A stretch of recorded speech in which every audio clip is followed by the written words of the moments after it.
Today, I have divided my presentation into 6 parts. I'm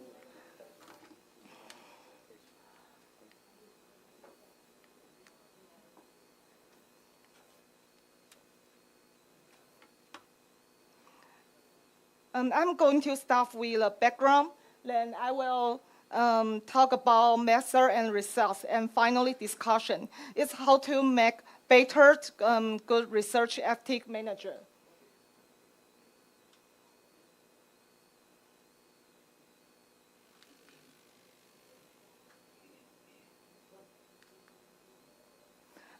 First of all, there are my project team. We have 2 departments in this project team. One of Information Technology Office and one of FT Center. And in our team, we have a director and 3 engineers in the Information Technology Office. In FT Center, we have a director and 3 staff.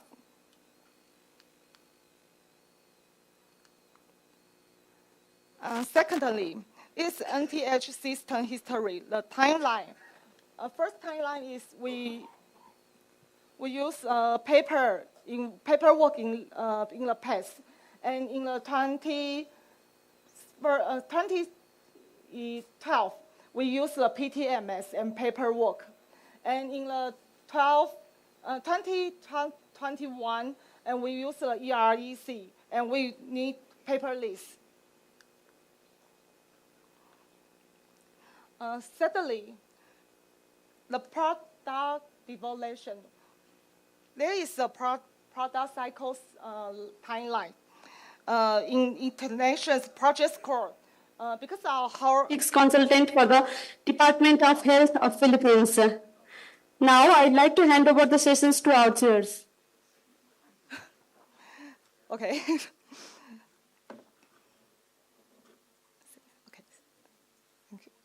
The project score, our hospital's supervisor hope we can include all review and meet all SOP. In the project's goal, we have the 5 goals. First goal is improving user safety. Second goal is improving review timeline.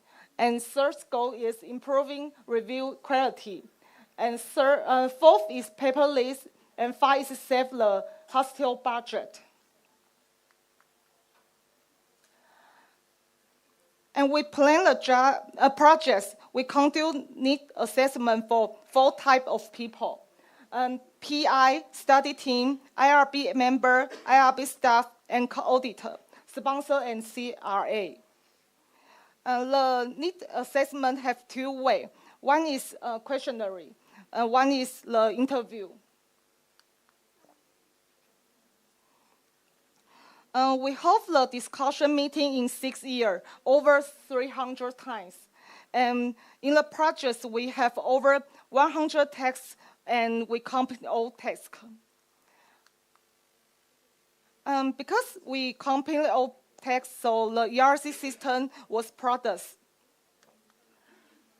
Because time is limited, so I only introduce 6 important functions in ERC system.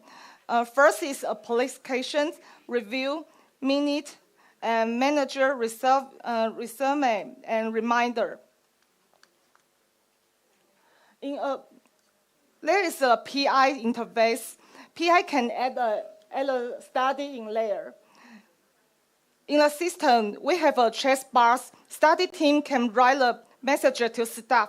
Staff can write to message to IRB member. And IRB member can write a message to staff. And we can use the communication practice in the system.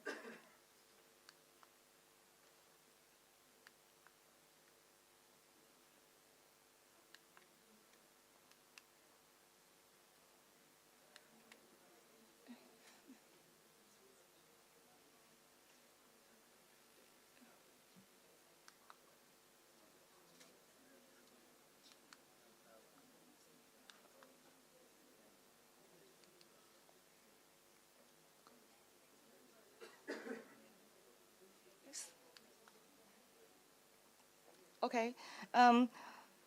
Study team can follow the review status. For example, they can see the applications and review the first time, where the minutes in minutes, or where the chair. We can place post-approve review on there.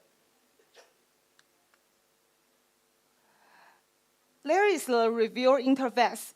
IRB member will check the COI and many kinds principle in there. In the checklist, the system reminds the study have the information.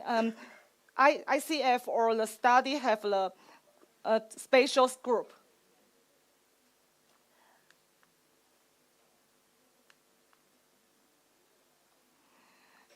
In the meeting, we have the auto agenda and minute document. The staff can use the system to supervise members attend meeting. In the minute, members can use the system vote or study. After the minute, we can write the minute in the system.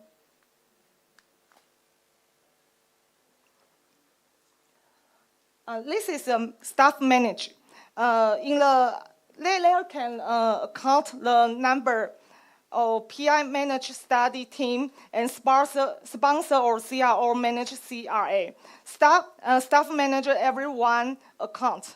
And staff manager everyone GCP chain, and staff can make the report about the many types of evaluation. And the system makes the auto approve later. Staff only need to check. If chair approve, the approvators will upload the system in takes 3 seconds. This is auto resume, and you can account the train hours like the GCP, or you can download CV. It's a reminder. In the PI, this is a PI interface. We can tell the PI you need to new GCP training, or you need to go to study. There have a continuing review before the studies extra days. Continuing reviews and in the system, and training we need to there we talk the training. EREC can link other systems. For example, we have the Department of the Medical Research. We have the IMD study information. We can search the system, and they can know how IMD study information in there. Result. The 5 scores mentors yearly. Now we check the results. User safety. We have the EREC system friendly interface and system stably. Have the rate is 99%. In initial service is 97%. In the action review service is 100%. In the admin review service is 95%.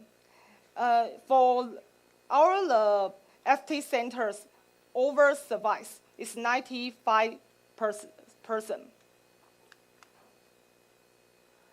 And in experience review, we use 30 days and like the 11 days. And get approved later is 3 days, make the 1 day. And the sponsors approved later is 5 days to 1 day. The review qualities. The member use the review checklist, never check the wrong. In the paper list, eco-friendly, in 4 years, we reduced 3,200 kilograms CO2. And in our hospital is more important. We save the budget for the new system of $5 million. And it's in discussion.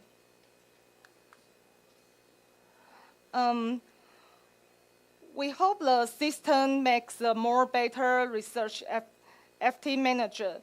So we develop a function now. First is biobank and AI review, and language conservation and chain delete bank, and subject complaint.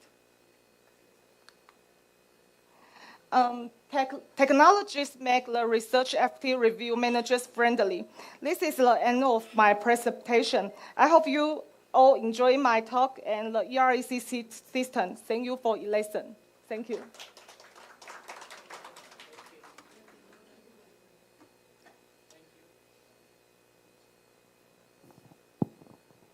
Thank you very much. We'll be taking the questions in the end. So I would like to invite the next speaker now, Professor Dr. Vinita Agrawal. She will be talking about the development of an online submission system. She's a professor at Sanjay Gandhi Postgraduate Institute of Medical Science and has held many membership positions, was a gold medalist and a fellow at the Indian College of Pathologists. Yeah, please. Thank you for the kind introduction, and thank you FERCAP for this opportunity to present our online submission system. I come from India, north of India, from a city called Lucknow in the state of Uttar Pradesh. Can I have my presentation, please?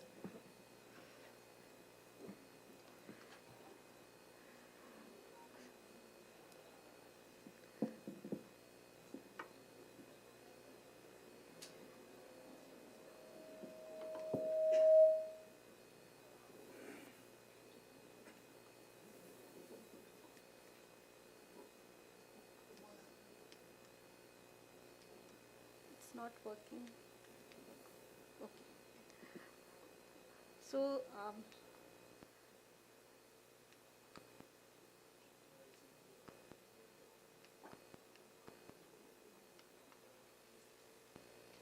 I'll be talking about the development and implementation of an online proposal system, which we have been using in the Institutional Ethics Committee reviews. And what I'll be talking about, what is the feedback from an institute, at a medical institute in North India.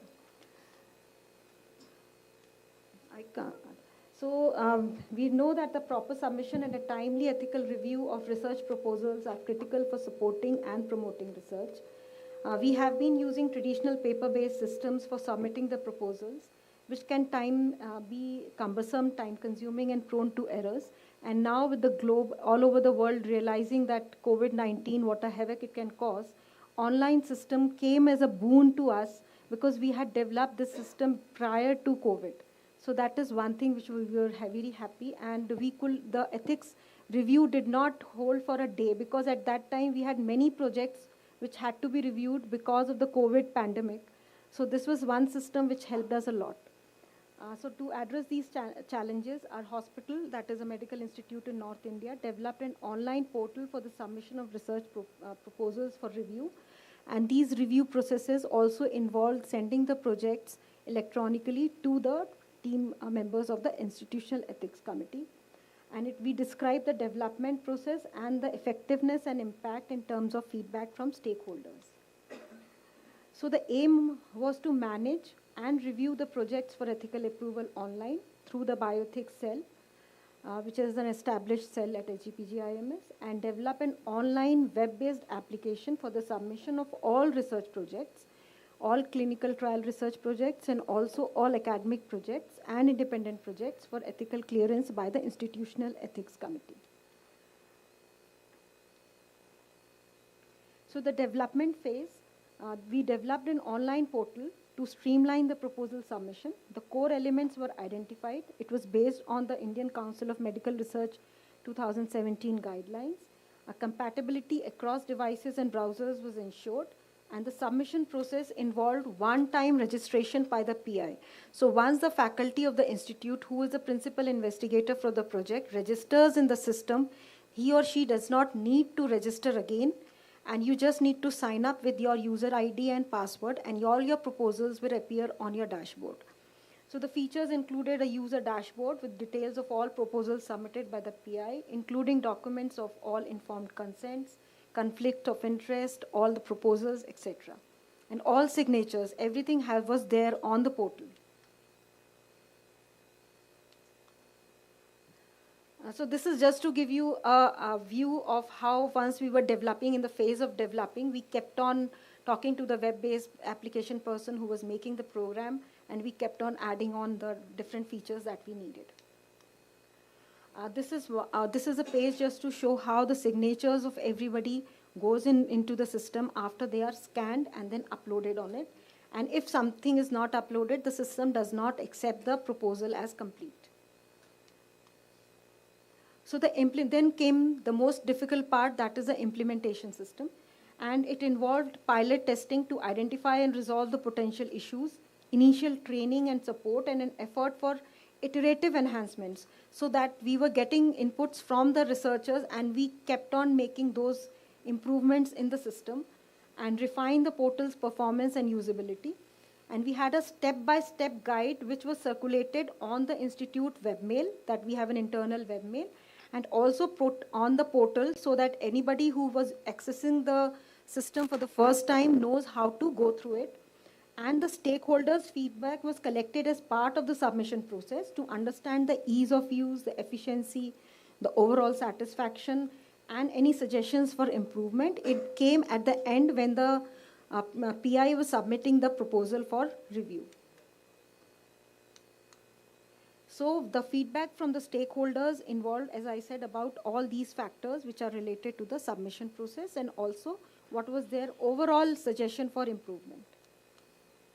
So this is our web portal. You can access it by this website. So this is our Institutional Ethics Committee web portal where the researcher from the institute can register. Once they register, the administrator approves the registration if the PI is from the institute. And once you've registered on the system, you can then sign in with your user ID and password. If you by chance forget the password, you can of course go back to the admin and send them an email. So this is the process. In short, you have a registration, a login, and then you have the dashboard. So all three systems have been shown. The dashboard tells you what are the different projects that have been submitted in that PI's name. So this is the system which is there for the dashboard. It tells you all the important documents which have to be there when you are accessing the system.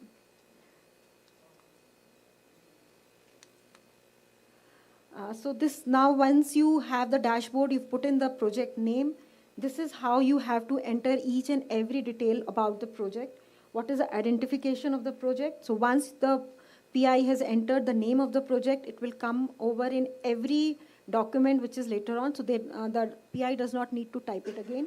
So the project details, what are the specimen collection details, if it is an intervention study, what is the intervention that you're going to do, what are the other general and upload letters that you have to have the approval of the departmental research committee, the approval of your head of the departments, and so on and so forth, the undertaking. And of course, then you have the final submit.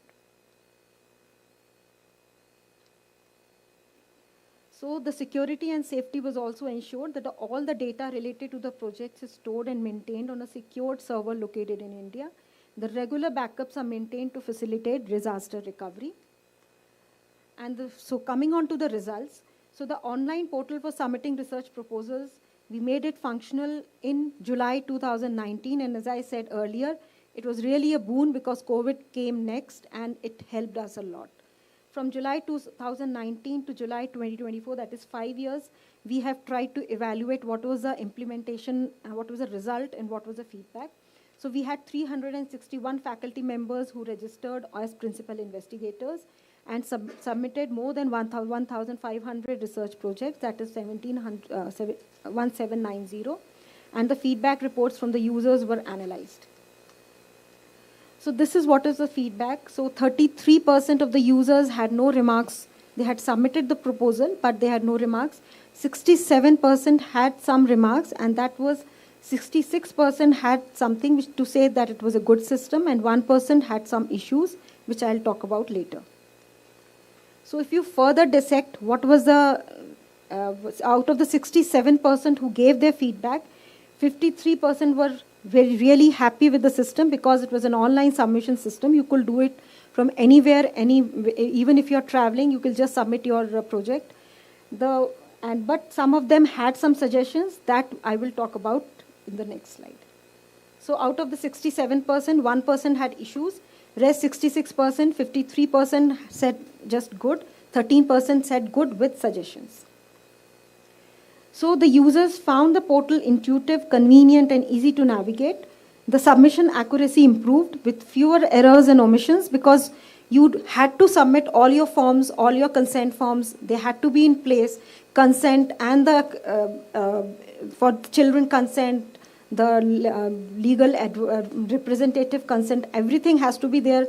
Then only the project was submitted, because once you say that you will be enrolling children, then it used to ask everything related to the participants being children.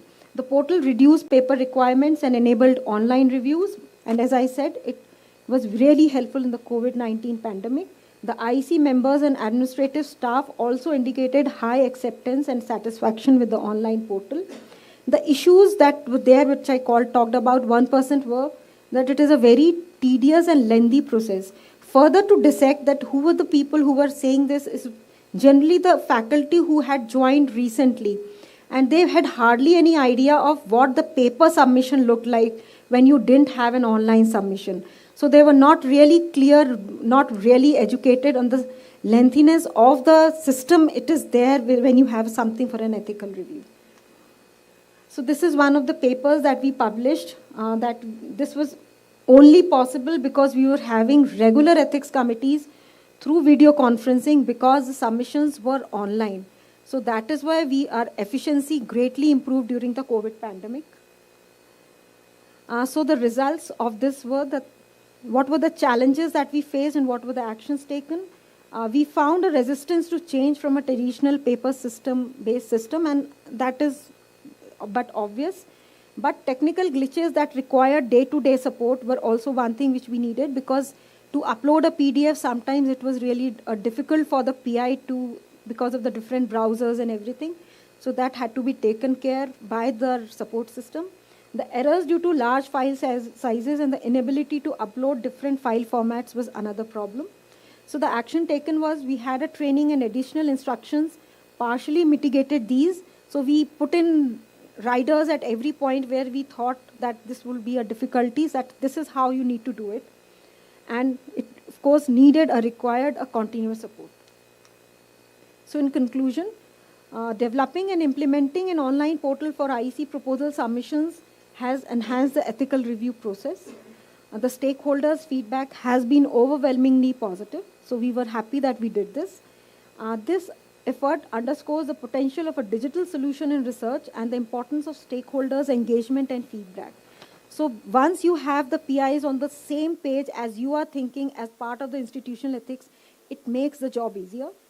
And of course, the future enhancement should focus on a support for a wider range of documents, integrating the advanced technology. Now we have more and more AI-based systems which can be incorporated. And of course, real-time tracking. So you have a real-time track that the project, how it is moving through the various aspects of the review process. And of course, we would like to have a complete automation and comprehensive analysis of everything that we do in our ethics committee. I would like to acknowledge the support and for the successful development and implementation of this online portal for the present and the past IEC members, the administrative staff, and of course the investigators who are the primary people who help us do these things. And thank you so much. Thank you for your expert talk, and I will introduce next speaker is Pentong Pong and Kao Nong, and he is the researcher faculty of the nursing at Chiang Mai University, and today he will give us a talk is about the effectiveness of the electronic submit assistant, and let's give him a warm welcome. Thank you. Okay, thank you, Chair, for introducing me.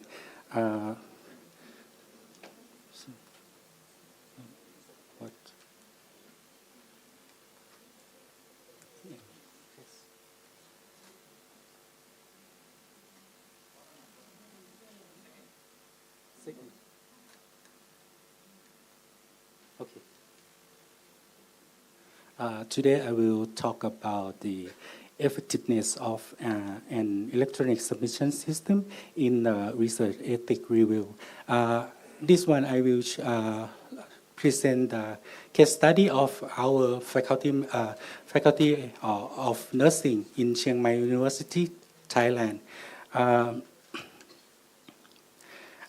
Let me introduce our ethics committee first. Our ethics committee is established to ensure that the research that conducted by our faculty members and graduate students and others that conduct in our faculty will stick on the ethical guideline and be for safety for the participant. And our mission is to review the research protocol and consult the research that ethic related issue. And another one is to promoting the research ethic education. And our ethics committee has established in 2003. And for 2013, we got the recognition from the FERCAP. And after that, 1 year, we start the legacy version of e-submission system. We start the e-submission system in 2014. And after that, we got the resurvey. And for 2022, we just upgraded the new system of e-submission. Following our SOP and the guideline, we faced the problems about the post-approval reviewing, especially for the protocol non-compliance that the researcher did not submit the close report. Right? So this type of review of our ethical committee, the mostly is the expedited review and full board and exemption respectively. The features of the previous version of e-submission system from 2014 is it's just like the backup system on the cloud that the researcher just upload their protocol, and that's it. And after that, our administrator just only process the whole things. So the limitation is this previous system is restrict the access only the research. And this one is the previous version. They just can just upload the file and look at them. And all things is the administrative work, and it causes the burden to our staff that they have to manually input. Yeah. So we have to set the goal that the first one is to reducing the processing time for the reviews, and the other one is increase the user certification. And the last problem is we have to minimize the protocol non-compliance events. So we have to develop the strategy by plan the design, testing, implement, and upgrade to the e-submission system. So the upgrade e-submission system we pilot test and start from 2022. By the new system, we can log in by their roles, including with the researcher, the reviewer, and the administrator, that can enhance collaboration in the reviewing process. And they have the user-friendly interface for the researcher, reviewer, and administrator by browsing their research, reviewing minute and agenda for full board meeting also. and the report for the year report. For example, as the researcher role, they can submit the new protocol, and they can follow up the status once it updated. And also, when you log in as the reviewer can submit the reviewing form online, and it has the timestamp from the system. So the administrator could have some work to do about this.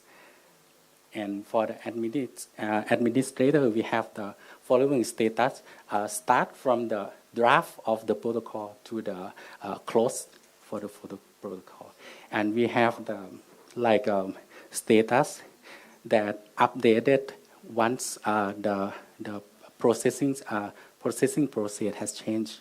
So it can improve the data entry also. And all files are available online that the researcher can download the COA certification of approval and informed consent that we already electronic watermark with the dated stamp, so they can download directly from the system also. And also we have the key improvement is the notification system, that the two ways. The first one is from the email of the to their email, and the other one is the most popular, the messaging application in Thailand, which is the Line Messenger. So the status will update for the first one, it update a review. Your project has been reviewed already, and your submit revision already. And the other one is protocol amendments for post-approval review. And the last one is the notification that your COA will expire in 30 days. So you have to submit the progressive report, or just submit the closing report to avoid the protocol non-compliance. For the efficiency and the workflow of the new e-submission system, the new e-submission system enhance the review efficiency for the expedited and full board submission, that from the submission to the approval days, we have reduced the processing time in average 20 days. Okay. By separating for expedited review, we reduce for 20 days of processing time, and full board is 37. Okay. So the benefits of innovation in ethics review is it can enhance transparency and streamline workflow and stakeholder collaboration, and it can create a positive impact on the ethical research practice and protection of human subjects also. And I think the most important is the user certification. They happy that our system is faster, so they can perform their thesis and so on.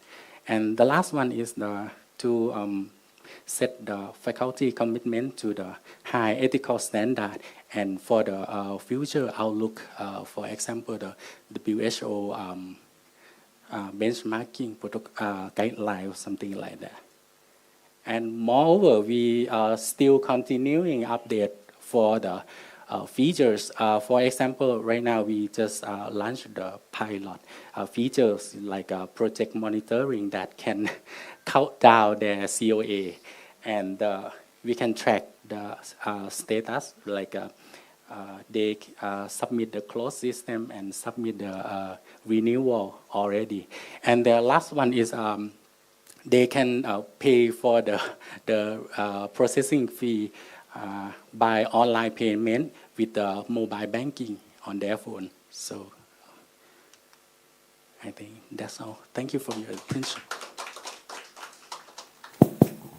Thank you. Thank you very much. We'll take the questions in the end. So after the effectiveness of electronic submission system, we go into satisfaction with electronic submission, presented by Varaya Krishnoi from Chulalongkorn University. She's a REC group staff at the university. Thank you.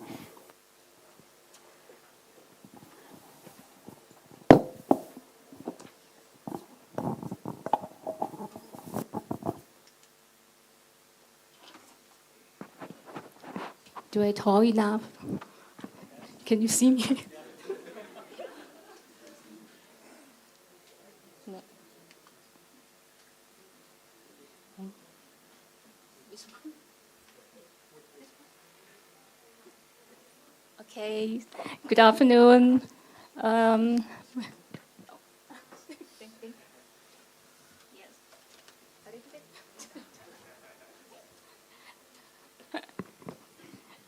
Good afternoon, chairs and distinguished participants. My name is Varaya Krishnoi from Research Ethics Review Committee, Group 1, Chulalongkorn University, Bangkok, Thailand. Today, I'm going to present you the research about satisfaction with electronic submission and review process from the perspective of researcher.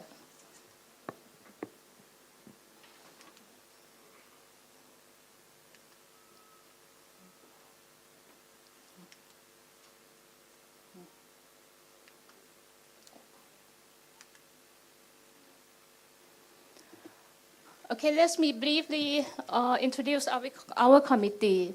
We've been established in 2002 and reviewed the research protocol involving human participants, mainly in public health science and social behavioral science, to ensure the rights and safety of participants. We are responsible for research from 4 faculties and 2 colleges, and now there are also research from Faculty of Pharmaceutical Science, Engineering, and Science. We have 65 members, and the protocol submission vary between 200 to 300 per year.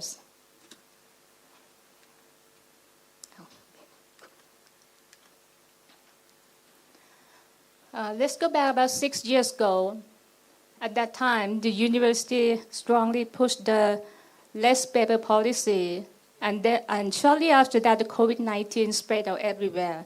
So we start to develop the system around that time to respond to the policy and the situation.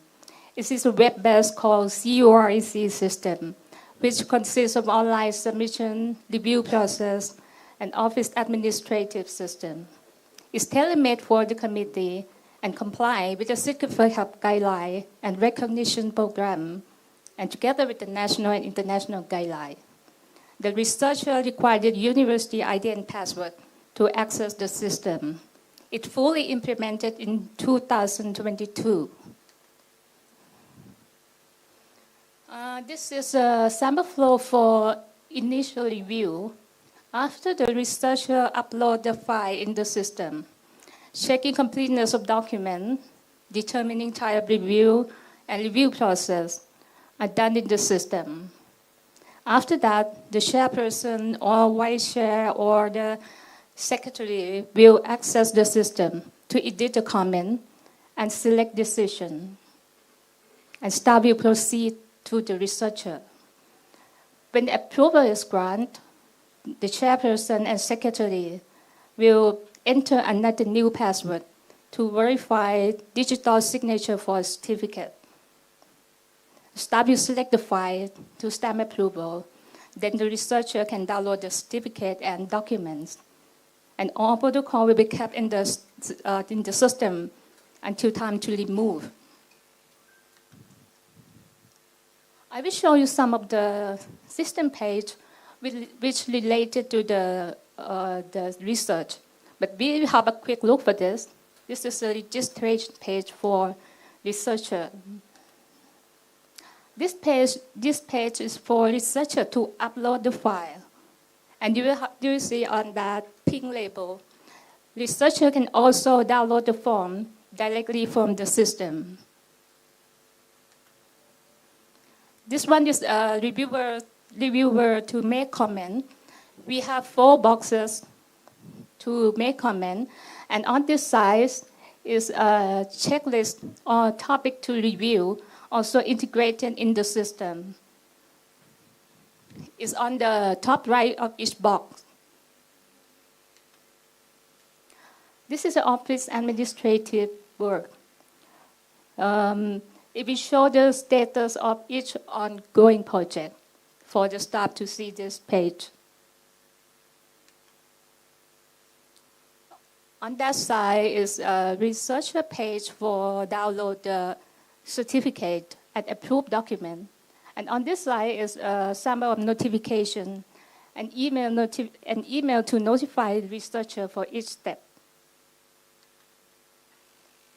System also have a dashboard and report. After using the system for more than 1 year, last year we initiated the very first research about the system and review process. Objectives are to find satisfaction of researcher to the CUREC system and committee review, and the project approved by the Research Ethics Review Committee, Faculty of Medicine, Chulalongkorn University. We use the survey research design and purposely chose the researcher who submit the proposal during the year 2022 to August 2023.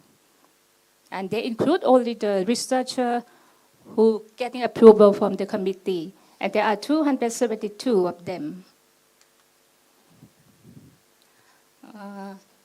We include the researcher from the database in CUREC system. Recruitment text, participant information sheet, and questionnaire are sent by email to researcher. Questionnaire consists of 3 sections. For measuring the satisfaction, a 5-point Likert scale is used. Satisfaction with CUREC system focuses on initial review and system notification.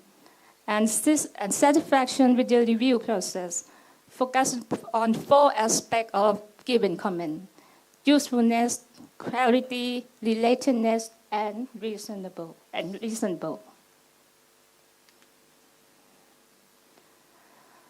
We use online Google Doc questionnaire to correct data. Name of the researcher are not correct, and one time required to respond to the questionnaire, so the participant written consent is waived. The data correction ended in December 2023. For data analysis, the descriptive analysis, like percentage, mean, and standard deviation, is used, and the collected data is initially organized in Microsoft Excel.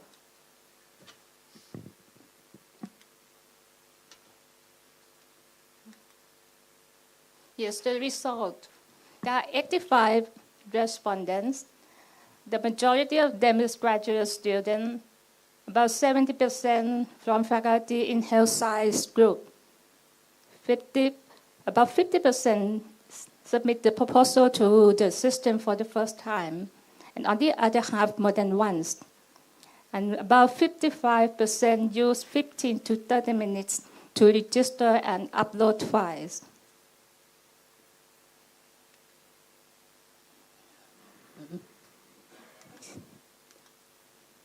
Okay, for satisfaction of CUREC system, we examine 4 processes: registration, file uploaded, submission of revision, and online certificate download.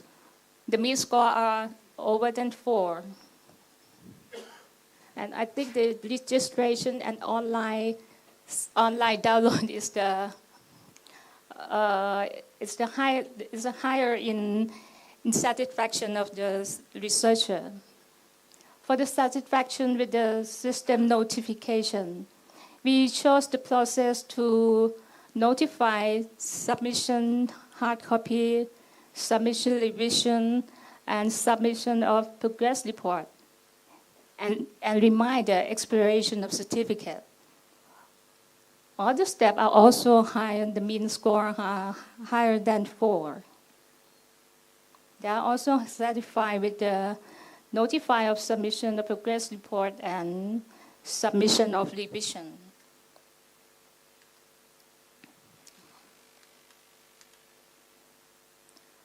For satisfaction of the reviewing of the committee, we measure 4 aspects: usefulness, clarity, relatedness, and reasonable. In reviewing of research proposal, research tool, and participant information sheet and consent form. The graph below shows that the average score higher than 4.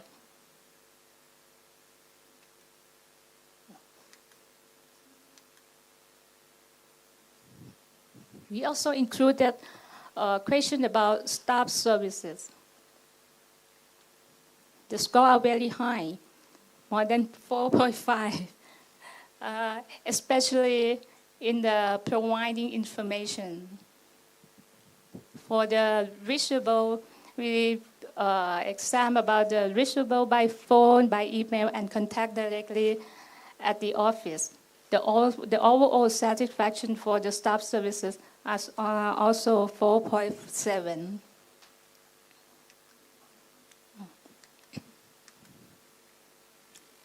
Okay, the result revealed that the researcher satisfied with the CURIC system in initial submission and system notification.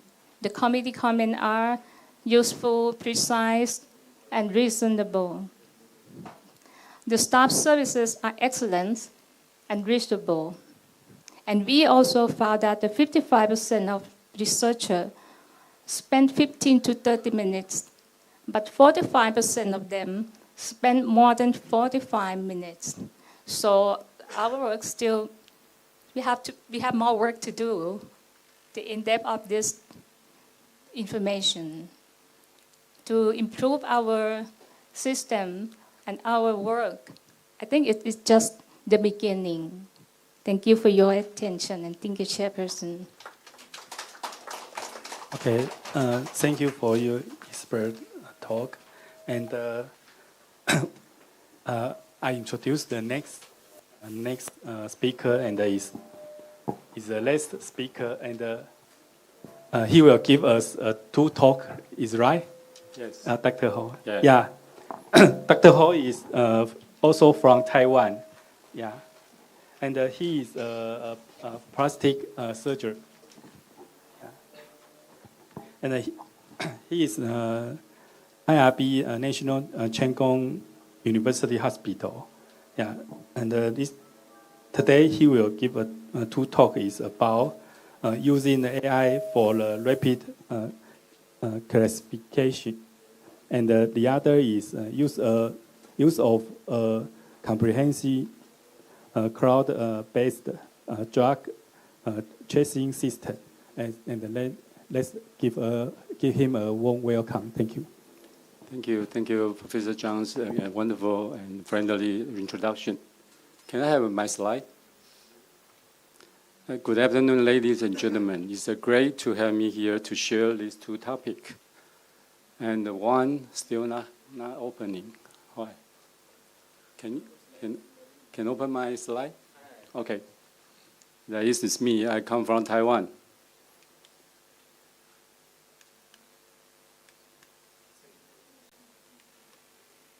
Okay. This is my first topic, is using the AI for the rapid classification. And the others, I will talk later. This is the outline for the first part. In our hospitals, actually the online IRB system has worked at least 3 years and aims to streamline review smoothly. This is the whole, excuse me. This is the whole review system, review process, and delay usually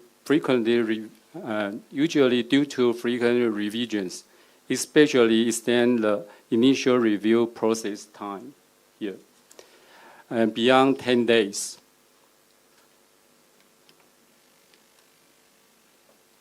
This study is trying to develop the initial review category determination artificial intelligence IRCDAI for the expandable model for automating case categorization, improve the initial review process and efficiency, and reduce the staff and researcher workload.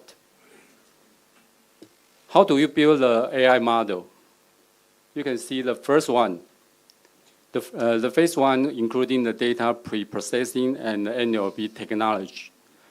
We applied the NLP and the BERT model to convert unstructured reviewed data into the structured database data set, tracking the key factors.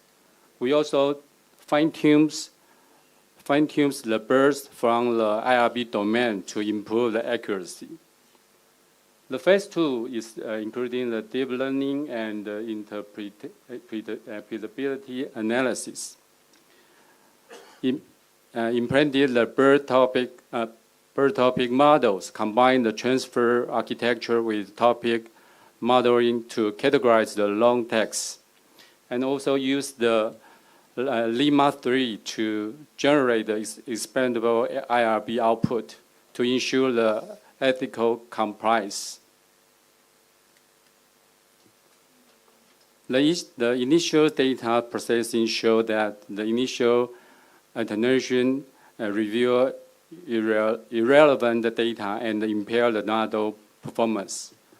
And the model accuracy improved significantly after implementing the character limiters and streamlined key feature selections.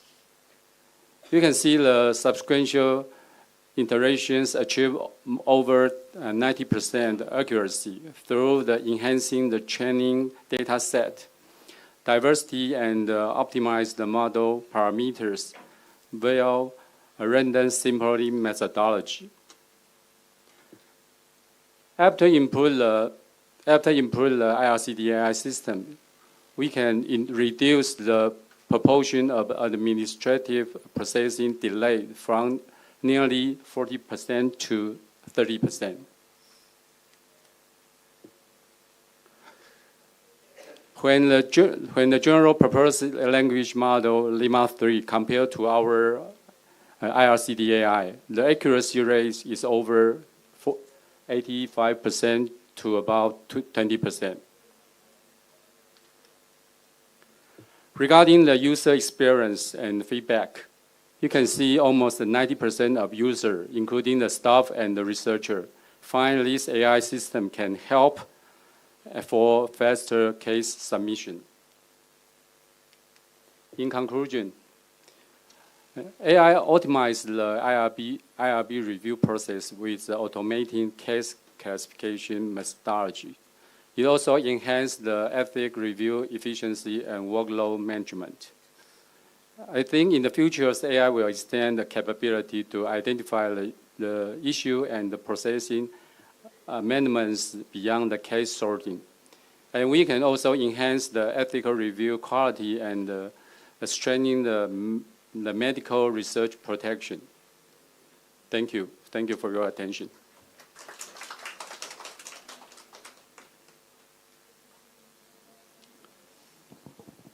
So we move to the next next topic. Next topic is talking about the drug clinical trial, the drug tracking system. How can we tracking the drug and it becomes automatic? This again also is me. Okay. Okay, this is my topic.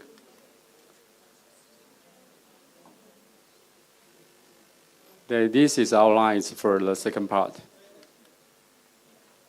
From the beginning, I think there are many challenges in clinical trial drug management. So I will show the video first. Can you Can you help me to play the video? You clear the introduction. Play the video first. Yeah. I will show you our hospital. You need to open the YouTube to play the video. Yes. Okay.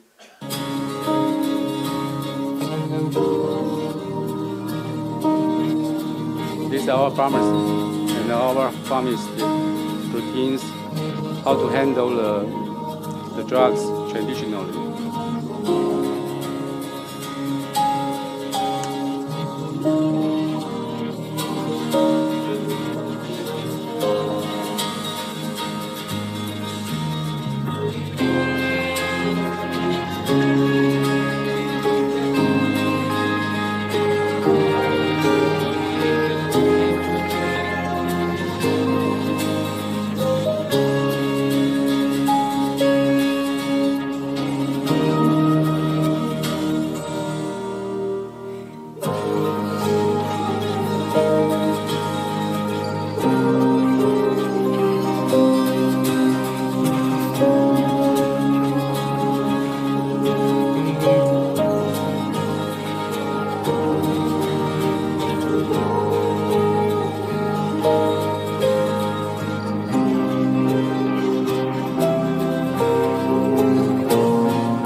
Thank you. Please go back the slide. So you can see because the accurate drug management is the critical for clinical trial success and the participant safety. Go back the slide, please. Yes. So I think the drug management is very critical. So, however, you can see the videos. Too many manual process must be more accuracy and efficiency. So this topic actually is the bottom-up issue because our pharmacists always complain too many workload. And so especially with the inconsistent documentation format. And also lack of standardized coding and packing increase the tracking difficulty and risk. Actually, we know actually have some similar international systems like Vestigo. They are commercialized and exist, but it's cost, and also it's not exist in our society.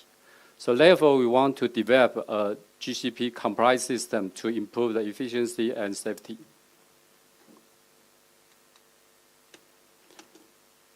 Okay. Our system's called Interaction Web-Based Inventory System, means IWIS, compared to traditional process. We use the barcode technology, and also based on the loop management and make sure the safety, the data safety. And also, we want to link to our hospital HIS system to enhance the tracking efficiency and accuracy. Actually, in these systems, we want to establish the clinical trial protocols, including the drug inventors and subject information, and also want to the clinical nurse can use the drug by medication dispensing based on the physician's prescriptions for clinical use, and to how to safety identify patient. And this cloud plan can let the CRO tracking the drug inventory and also usage, and connect the pharmacist in the real time. In this system, actually have some potential benefits after performing. The first, you can see in the pharmacy, they can real-time inventory tracking, and also subjects specific inventory, and including the return and disposal record, and auto-generate the barcode label to update the inventory. Obviously, we can reduce the manual tasks and the paperwork, and also the staff must be very satisfaction, and ensure the accuracy and safety in dispensing and administration. And the second one is the monitor, because in this system we can checking the drug anytime for any stage, including the preparation, delivery, receipt, and administration. User-customer workflow to collect the data at each required step. The third one, for the CRO, they can enable cloud-based remote monitoring the assets.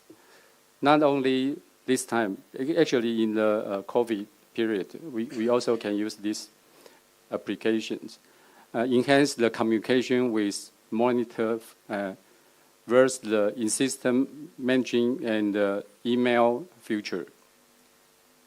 For the systems, enhance the security, efficiency, and compliance per the GCP standard. Also, this system can integrate with IRB system to avoiding the duplication data entry, reporting the feature support the paper-light or paperless approach. You can see we compare the traditional and our system and the commercial vestibule. Actually, our system already have some benefit, just like the vestibule, but except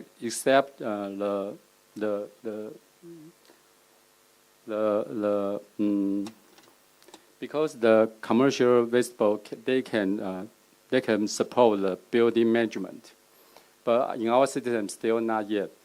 So I think maybe it's the futures we can improve. So in conclusions, our system enhances the drug management accuracy and reduce the redundancy. Revival the vestibules, including the automating reporting and the system integration. But still have some challenge like data securation and system integration. And the pharmacist training is the key challenges on the optimization. For the efficiency boost, I think the IWI system can improve the drug management and the pharmacy efficiency with ongoing update and aim to the global standard. So in the future, we hope these systems can integrate with EMR for unify the patient medication record, and also smart enough to inventor the refills alert and automating the vendor stock notification, and also the bill management. This is my presentation. Thanks.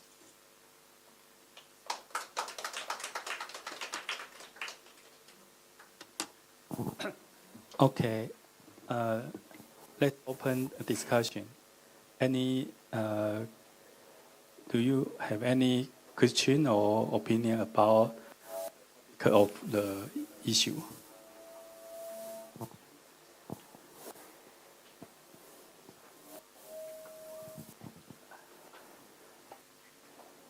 Any questions for any of the speakers who spoke in this session?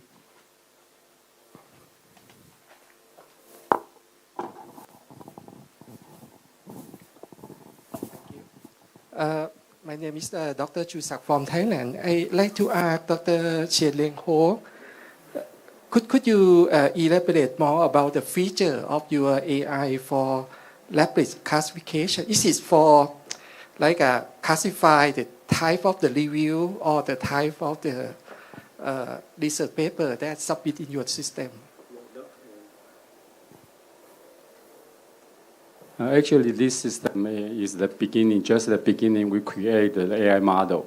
So we try to do more easier to practice. So this AI model is just for classification. Because we have some case is the simple review or any conference review. But yes, it's just a beginning. But our researcher, especially the new researcher, they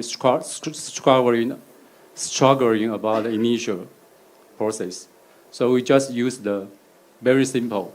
But in the future, we want to develop the explainable AI for the, we all have the checklist. So we want to put all checklist to the different kinds of cases to review. Help us to try to initial review, then have some complicated, maybe where staff can go inside. Make sure reduce the manpower, I think. Yeah, if I understand it correctly, is it make the suggestion for the investigator, like what kind of the category? The simple, yes. Yeah, okay. Yes, the simple or conference review, yes.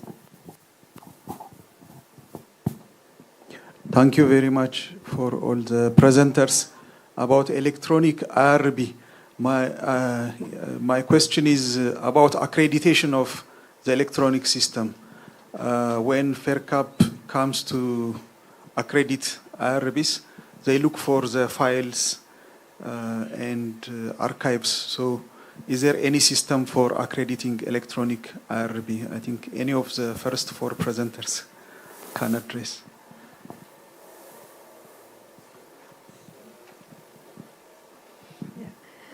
Thank you. That's a very interesting question. Yeah, we are because we are accredited by FERCAP, so maybe we can answer. Before we had an online submission system, then also we had something like an electronic database for all projects, isn't it? So it is. I think it is part of the system. FERCAP finds it easier to have an online system where all your projects are enlisted, and then they pick up some of the projects for further review of whatever the systems followed. So I don't think they will. They have a inbuilt system to accredit the online submission process, but they have a system to see for the accreditation of whether the norms are followed as per the guidelines for review and further on for continuing review. So I don't think it is any hassle if you have an online submission system. I don't think it adds to anything. Because initially when we had an Excel system, we had our systems in place. Every project that was being reviewed was there on the computer. It was there enlisted on the computer, either in the Excel sheet or on different systems. But now you have an online submission system. I think it will make the job easier. That is what is my take. Maybe the other speakers can answer.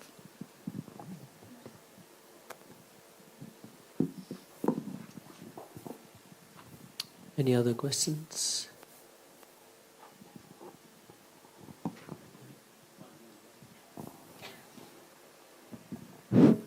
Yeah, thank you very much for all the presenters. Just I would like to know basically the security system, that we are opting for the online submission, while or wherever, whenever we are submitting our proposal in the online system, how about the security system? Because a lot of the bugs, the internet security system is being collapsed. At that time, how or what kind of mechanism that we have adopted for securing all kinds of proposals that have been submitted?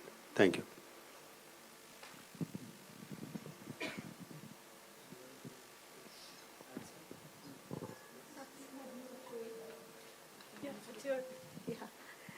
So when we say, I can answer for my institute, that is in India. So what we had someone who developed it for us.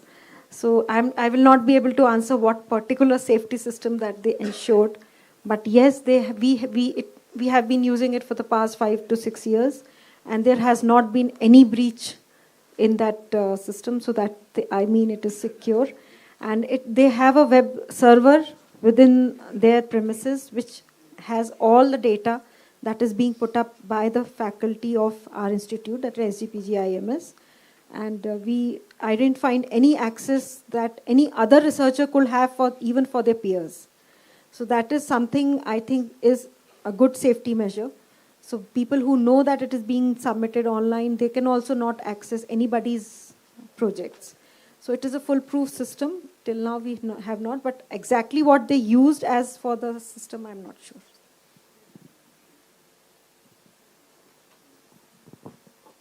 Okay. Any other comment or opinion about this topic?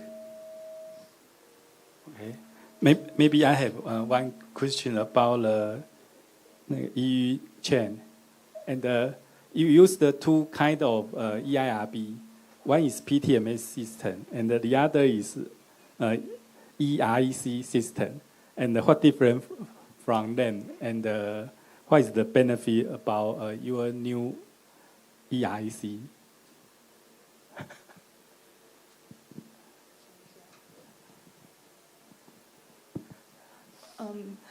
PTMS is a CIMS system, one of CIMS system, and it's an NIH system. And I think in Taiwan use the PTMS is not very meet in our law and SOP, and it have some limit. For example, we have the 5 community, but PTMS only can use the 4. And if the case is too much, I think the web is not stable. Yeah, so EREC is, now is better than PTMS. Thank you. Okay, thank you. Yeah, because right now there is a lot of e-submission or EIRB, but sometimes it is very difficult to find the good EIRB. Yeah, so maybe every hospital or every IRB or every REC, they need to establish about their own EIRB system. Maybe it is good. Yeah, because the PTM system in Taiwan, it is kind of a lot of hospitals to use this system, but sometimes it is not just for your own system, your own IRB, but Taiwan University REC system, they are built by themselves, and they can change or they can modify their system. And if they want to have some item or some anything, and they want to modify their system, and it is much easier to let a PTM system to give the item to them. Yeah. So so that's I just want her to explain this kind of different from everyone. Yeah, because the EIRB, everyone has EIRB and everyone has e-submission, but sometimes they are different. But you need to find out what is you need and what is the important for your EIRB. So it is much important. And my second question is about Dr. Ho.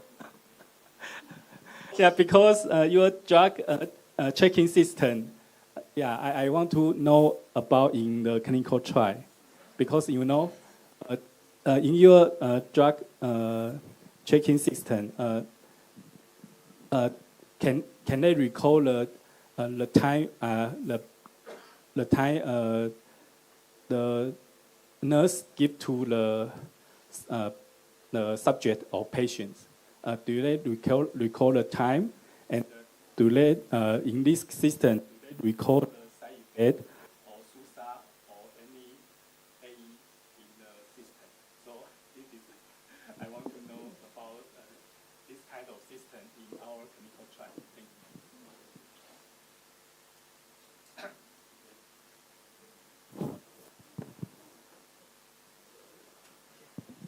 Thank you. Thank you for your questions. Actually,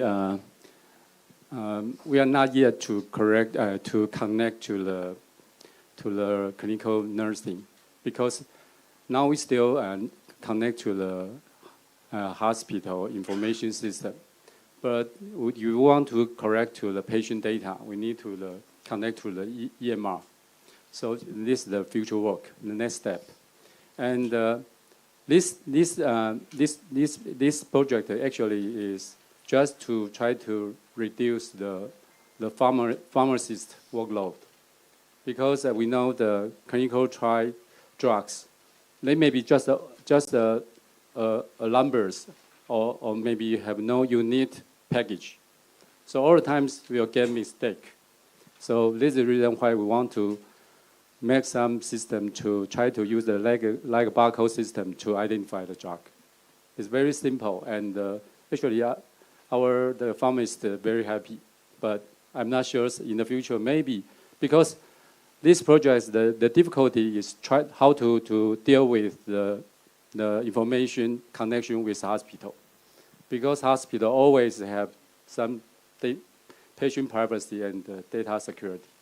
So I think it is the more important part. Thank you. Yeah, because Taiwan have many electronic program, and especially AI program, and sometimes in the clinical trial, maybe no one knows how to give the patient, and because the clinical trial always is another system hospital, but if the cloud system,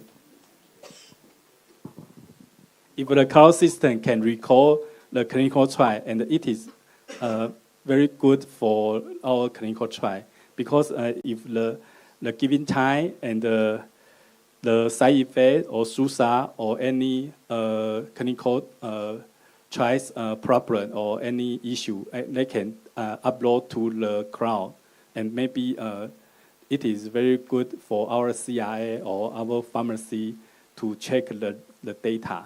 And so I just want to ask Dr. Ho if they have this kind of system, and it is very good for our clinical trial, and our IRB can ethical review is better to check the information in the cloud. Yeah. With the time, I think we can conclude, right? Or is it until session break? It's 3. Is it until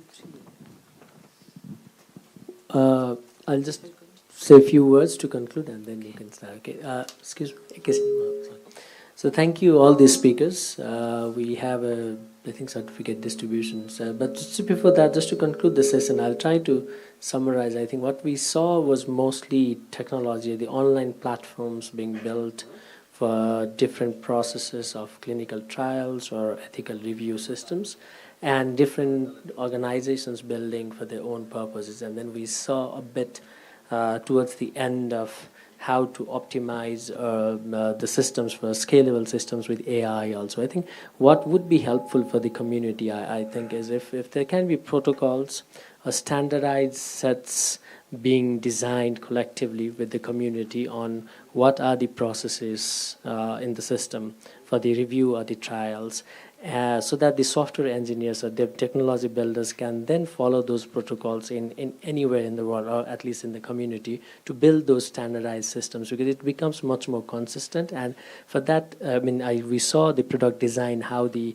people who are using, the users were being included while designing the system, and also we saw in one of the presentations the user experience and how much they were satisfied. So this kind of things could be done instead of individual just institutions, to build something that is more common across many places, and then much more efficient and low cost scalable systems can be built by technologists, and it will also help identify key areas where AI systems could be built, because AI is getting, I think it's at a stage where it can, when I saw many of the processes there, for example, the pharmacy, there's lots of this object recognition can be used and can be made much more efficient. So with that, I think we would like to conclude and hand over, and thank to you as well. Thank you, everyone. All the presenters for such an insightful presentation. Your contribution is invaluable, and we are grateful for your willingness to share your expertise with us. Now, I'd like to invite our presenters to come forward to receive the token of love. I'd like to request our honors session chairs to come forward and present the token of appreciations to the presenter, Ms. Yi Yu Chen.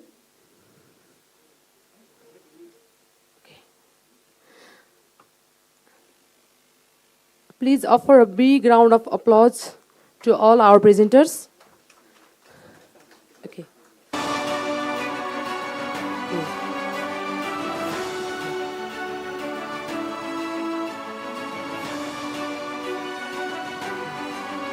Dr. Vinita Agrawal.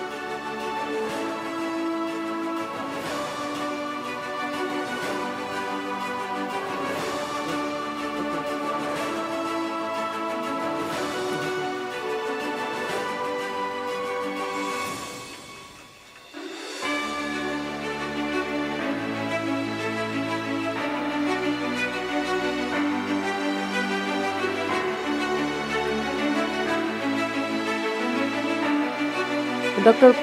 Patompong Haon.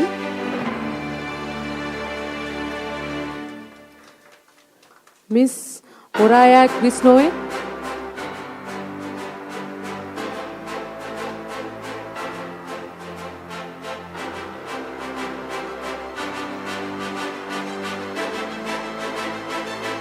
Dr. Chen Liang Ho.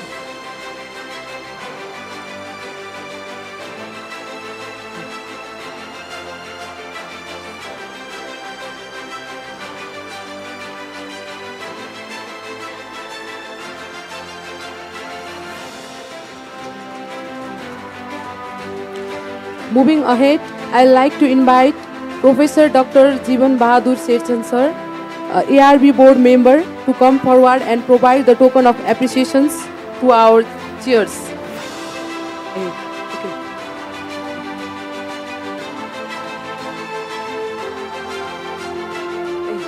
Miss Soraya Krisnoe. Sorry. Okay. Now I request all the presenters to be at the front of the stage for the group photo.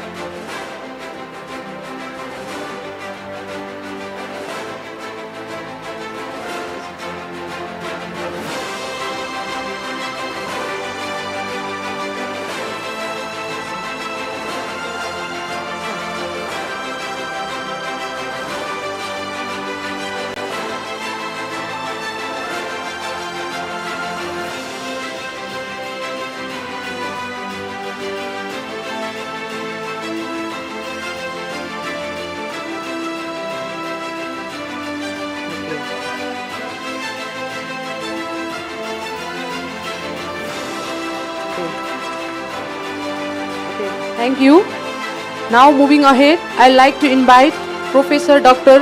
Jeevan Bahadur Seth sir, ARB board member of NHRC, to come forward and provide the token of appreciation to the session chairs.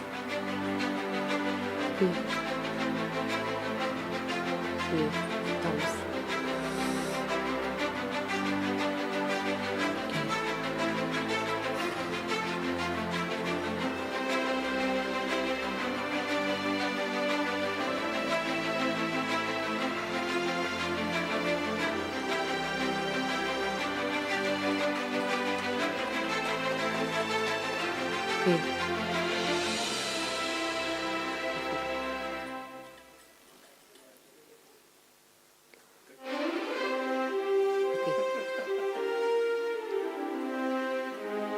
Okay. Thank you, sir. With this, we are at the end of these sessions. Once again, thank you all for your time, your enthusiasm, and your dedication. We look forward to seeing you on the coming session after the tea break. With that, I declare this session officially closed. Thank you. And the tea stall is on the ground floor. Let's meet here for the next session at 3:45. Thank you.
Good afternoon, everyone.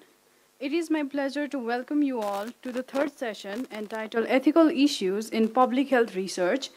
In this session, we will focus on exploring the ethical challenges and considerations in public health research in alignment with the overarching theme of the conference. I am Prakriti Sharma, speaking on behalf of Nepal Health Research Council, and it is truly an honor to be part of this significant gathering. Building on the momentum of the previous session, this segment continues to serve as a platform for insightful discussion and knowledge sharing on critical issues in global health ethics. We are privileged to have such a distinguished assembly of researchers, scientists, and academics contributing to this dynamic forum. To begin with, I would like to warmly welcome our session chair, Dr. Vicente Belisario, to the stage. Dr. Belisario is the Vice Chair and Country Representative for FERCAP.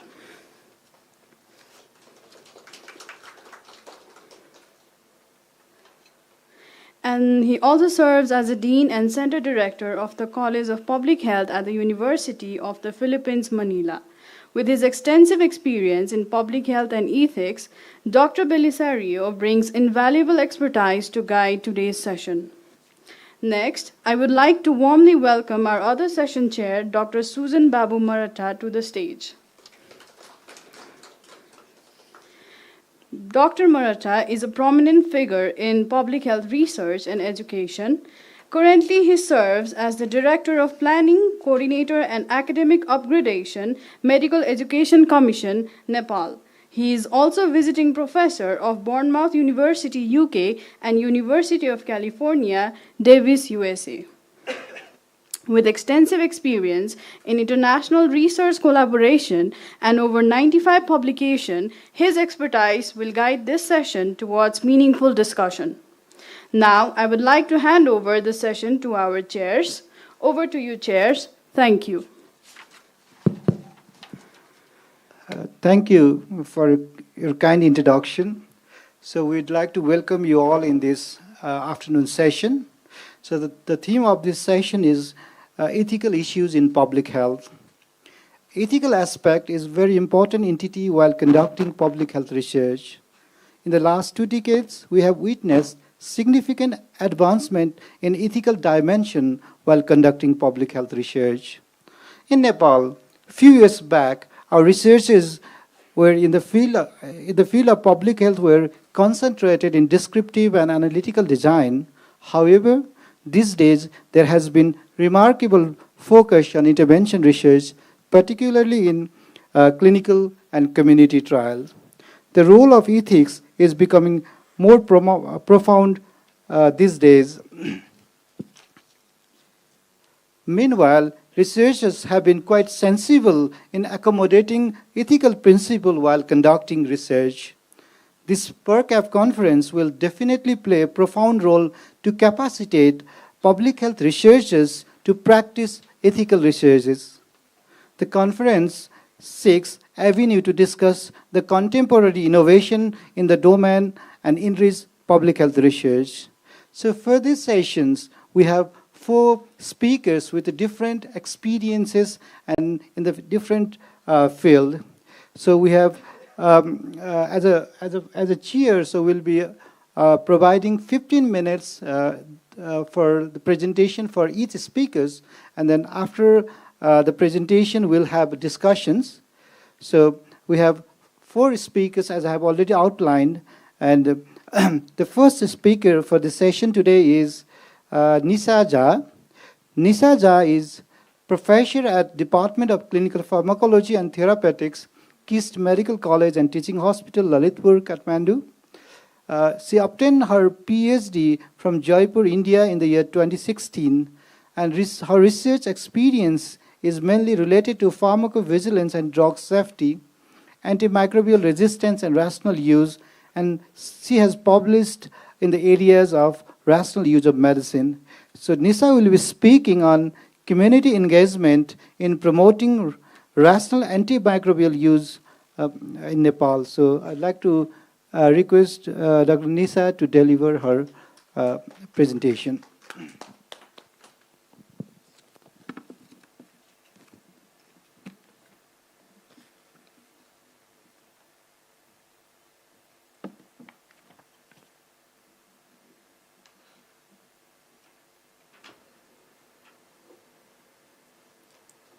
Namaste and a very warm good afternoon to everyone, respected chairs and the dignitaries, delegates from various institutions. I would like to welcome you all in this session. So the presentation, what I am going to do is on behalf of my team, and the research title is all about the community engagement towards promoting rational antimicrobial use in 2 municipalities of Lalitpur district of Nepal. So introducing my team, I am the main presenter here, and then we have 2 other co-investigators with me in this room, Dr. Sajala Kafle and Dr. Mili Joshi, and we also have Akriti Pandey, Prakriti Koirala, Shital Bhandari, and Ravi Shankar, Pathil Ravi Shankar from Malaysia. So this is our team. Now this bio has been already displayed. So talking about the background of the research, so the burden of the antimicrobial resistance is significantly seen in many areas of the globe and also in the developing low and middle income countries like ours. So community engagement might be important to understand the problem of AMR, antimicrobial resistance, and to implement the methods to prevent it. Now the objective of our study was to collect the baseline data on demographics, knowledge, attitude, practice, and the adherence of women regarding antimicrobial use as a part of larger study. Why we are calling it as a larger study? Because it has been granted by the University Grant Commission as a collaborative research grant, and the total time duration was given as 3 years. So we started and completed our baseline study, and we are doing other further intervention, and the end line has to be done. That's why I have mentioned that it is a part of the larger study. Now looking at the methods, so the baseline survey was conducted at Mahalakshmi. So Mahalakshmi is a name given to one of the municipalities located at Lalitpur district, which was classified as or termed as intervention area, and the Godavari, the other municipality of Lalitpur district, and both of these are 2 urban municipalities of Lalitpur district in Nepal. So the study population was women belonging to the mothers group of the female healthcare volunteers. So female healthcare volunteers, also termed as FCSVs, basically they are one of the crew member of the healthcare team who work in the ground level. So we selected the female healthcare volunteers in both of the municipalities of Lalitpur district. And this baseline survey was done from September 2023 to January 2024. And permission, so ethical approval was obtained before conducting the research. Well, we went and talked to the administrative heads of the municipalities, both of the municipalities, like Mahalakshmi and Godavari. Now, these people were approached because of their close contact with the community, and basically they will work as community heads, and ethical approval was also obtained from the Nepal Health Research Council. Basically, we all know that ethical approval is very, very important to be obtained before conducting any kind of study. So participants were well informed about their voluntary participation, because informed consent was designed in such a way, and the permission were obtained from the chairs of both the municipalities before conducting the study. And we went and we talked with the heads of the ward, like mayors of the municipalities. First, we described what we are going to do, what are the advantages, what will be the further process, how this research will be done, who and all will be contacted, and how the process will be taken care of. So the risk for the participants was minimal or less than minimal. As we all know that the risk for the participants has been categorized in 4 different categories, and this research was done as a risk with minimal risk for the participants, and the informed consent was obtained before the start of the study.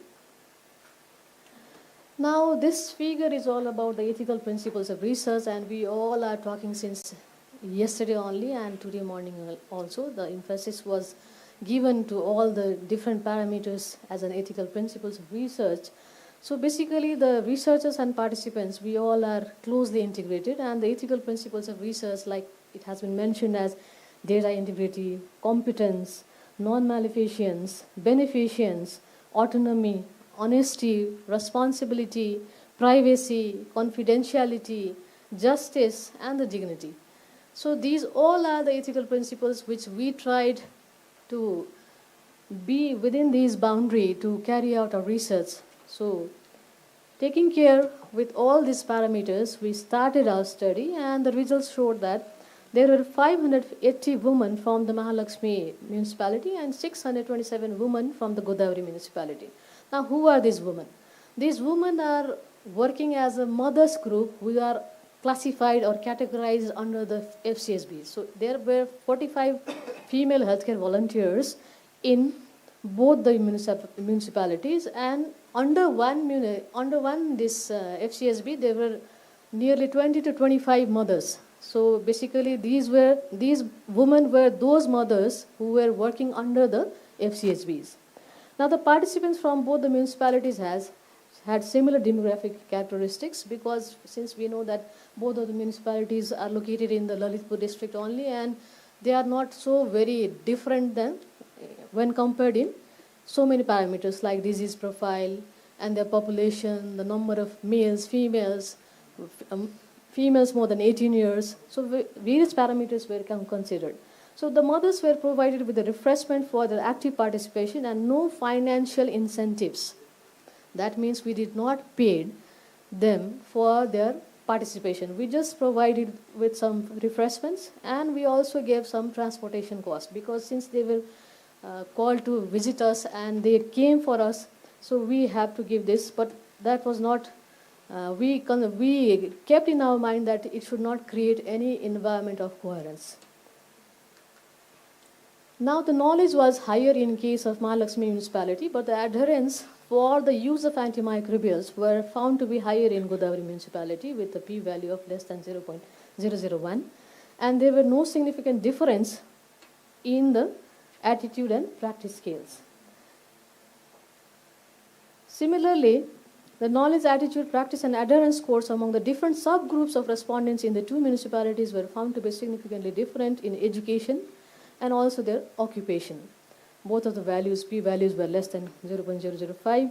So similarly, the attitude scores for the groups according to the presence or absence of the respiratory disease in the household were also found to be significantly associated. Now these are some of the photographs where we went and conducted our study in both of the municipalities. So the females were shown here in the same kind of uniform. They are termed as female healthcare volunteers, and they were approached for our study in both of the municipalities. Now here are some of the snaps regarding the data collection procedure, the way how we went and how we contacted them in various wards of both of the municipalities.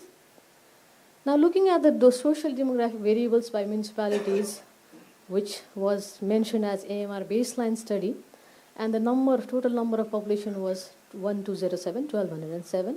So looking at the age from both of the municipalities, the average age was 42 years. And then the highest education, we categorize as no formal education, primary level, secondary level, higher secondary level, bachelor's and above. And then the occupation as not working at all. And then the persons or the mothers, like they were on daily wages. Some of them were retired, homemakers, and also others. Now looking at the presence of respiratory disease in the household and presence of chronic illness in the household, and also the presence of healthcare workers in their household. So these parameters showed the significant difference in both the municipalities in the terms of presence of respiratory disease in the household. Similarly, the presence of chronic illness, for example, diabetes, hypertension, COPD, some such kind of diseases were listed as the chronic illness. Presence and absence were noted in both the municipalities, their work experience, and the presence of health workers, whether they have some of the family members who were categorized or were professionally healthcare professionals, so whether they were present or absent, that was also seen. Now this table is all about the knowledge and attitude scores that was significantly different among the different subgroups of respondents in the two municipalities surveyed. So the characteristics, again, we looked up for the highest education level, the education, and then we also looked for occupation, and also the attitude scores were looked for the both parameters, education and occupation, and both of these parameters were seen to be significantly different among the different subgroups of respondents in the two municipalities. Both of the municipalities had different scores.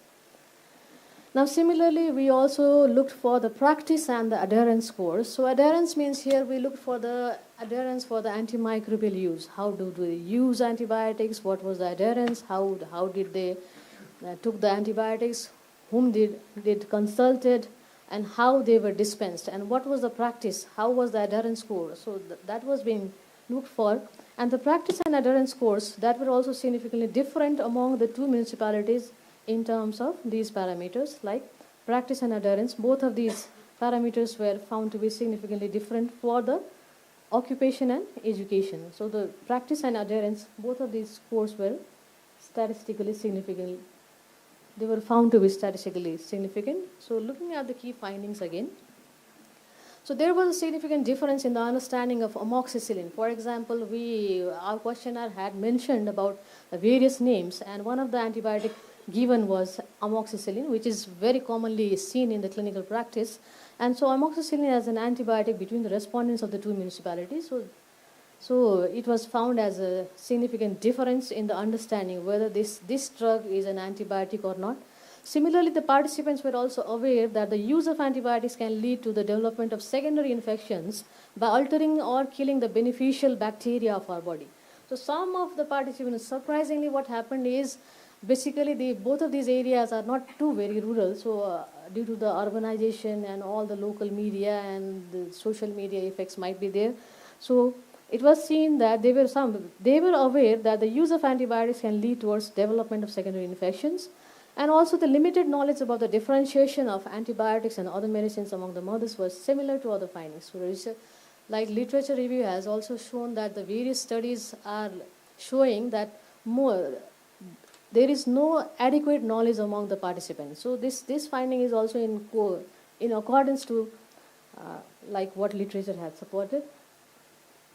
Similarly, many participants had not heard the term antibiotic resistance. They knew what is antibiotic. Okay, so they knew what is amoxicillin also. So, but what is antibiotic resistance? So the term resistance was not very familiar to the women belonging to the both FCSBs from the both municipalities.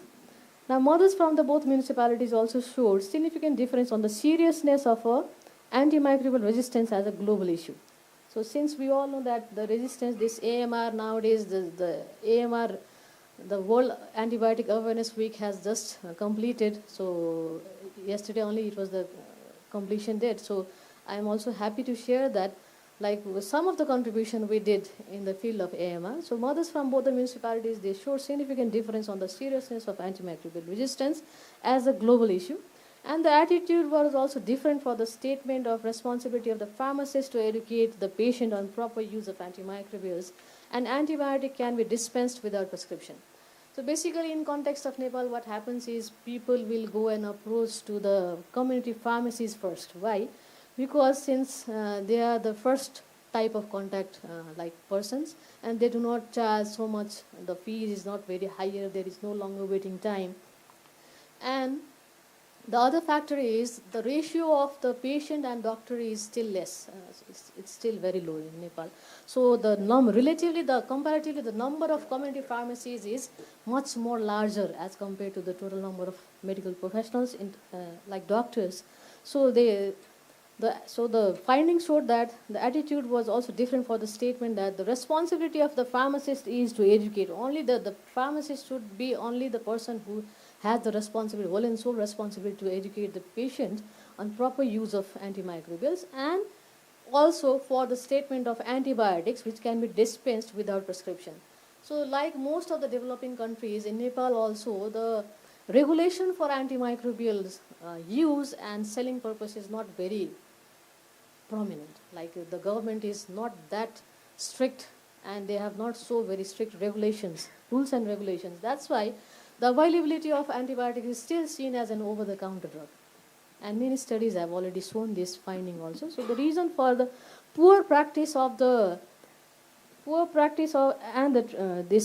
for the use of antimicrobials might be the poor training of the mothers, like they have not been trained, they have not been educated, particularly in this region. So that might be the reason for the poor practice also. Now, looking at for some of the recommendations. So what do we recommend from these findings? So the findings shows an urgent need for the educational intervention. Educational intervention. So intervention has to be done in any terms, like there has to be educational intervention, there might be managerial intervention, there might be some other types of intervention from government. So intervention might be of different types. So some types of intervention has to be done for raising awareness for the participants and also for enhancing their knowledge about the safe and rational use of medicine. So basically, when we talk about rational use of medicine, it is a kind of vague term. So rational means so many things. It will cover like right patient, right dose, and so many things. So one of the main important areas, how to enhance the awareness, how to increase the awareness for the participants, and how do we contribute, what does this research contribute to the community is to increase their awareness. And many participants, as they had never heard the term about antibiotic resistance, so this is a kind of alarming situation. We need to educate them. We need to increase the awareness in so many terms. Otherwise, what might happen? So see, studies have already indicated that by the year 2050, there will be so many deaths due to antimicrobial resistance. You must be knowing about it. At least that antimicrobial resistance might be one of the potential threat for the death of so many people. So educational interventions may improve the awareness and knowledge, but the challenge might be to retain the information again, because since our target population is mothers group and they being a female, they have so many obligations.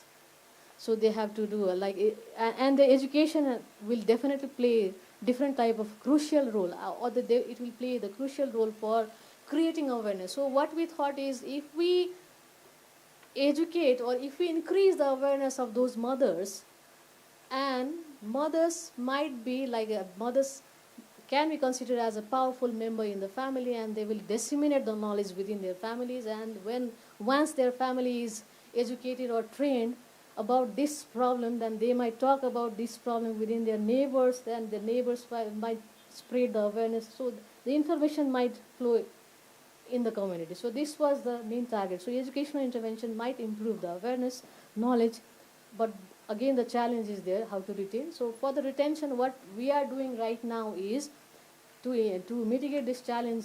What we are doing is we are continuously training the female community healthcare volunteers every 3 months for the both municipalities. The target population, all the 45 FCSBs from Godavari and Mahalakshmi municipalities, they are being trained every 3 months, and we are going for a continuous follow-up, how they are doing, how they are training their mothers, and how they are increasing the awareness, and how is it going on the way how we plan. So this was the main target, and we are doing this. So we will carry out the educational intervention in the next phase. Why we have mentioned this is because I am talking about the baseline findings only. So since this is a continuous project, so we are doing our educational intervention right now, and we are almost at the end of the educational intervention. So we'll be completing this soon, and after that we'll be doing the end line comparison for the both municipalities where we did intervention and where we choose the area as a control area. So concluding the study followed all the ethical rules and principles for the participant engagement without any risk to the participants. We emphasized and we took care that our participants should not have any risk for their participation. So there was no financial incentive provided to the participants except refreshment to compensate for their time involvement. And we are also conducting the quarterly process evaluation with these FCSBs, follow-up study, direct observation of the mothers group meeting with supportive supervision, and the end-line survey after 1 year to measure the effectiveness of the intervention. So this is how we conclude our baseline findings. Now, just to acknowledge, we acknowledge University Grant Commission, UGC, for granting us the collaborative research grant. And we also acknowledge our participants, valuable participants from both the municipalities, and we also like to thank the ward chairs of the Godavari and Mahalakshmi municipalities for allowing us to conduct the research in their areas. So thank you everyone for your kind patience. So thank you, FERCAP. Thank you, NHRC. And I and my team are quite honored to present our findings in this gathering. Thank you very much.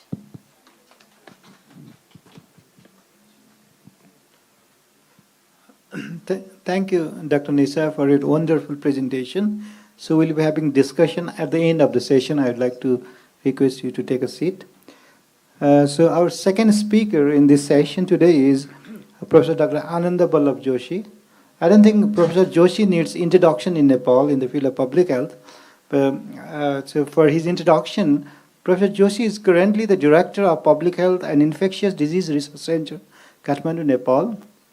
And he did his PhD in tropical medicine from Maidol University, Bangkok, Thailand, a pioneering university in the field of tropical medicine. Actually, I was trained in the same university where he was trained. Dr. Joshi is public health expert with nearly 30 years of experience driving innovation in health policy, strategies, and research. Professor Joshi has a proven track record of impactful collaboration with governments, United Nations agencies, and multilateral organizations across national and international level. And he has specialized in infectious disease control and health system strengthening in resource-limited setting. Today, Professor Joshi will be speaking on the topic entitled Identifying Hotspots in Visceral Leishmaniasis Endemic Areas in Nepal. Professor Joshi, please.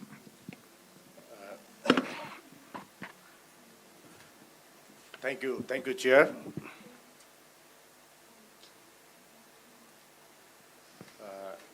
This study which I am going to present here, this is basically based on the micro-stratification of visceral leishmaniasis endemic areas to identify the hot spots and the disease shifting pattern in Nepal. Basically, the study is designed to develop targeted interventions in the areas. As you know that leishmaniasis and other infectious diseases now are shifting from the lowland to the highland and in the larger areas. So this study, basically we have a few implementation research implemented in the past, and the data from the Ministry of Health, we synthesized these data, and based on that we designed this micro-stratification.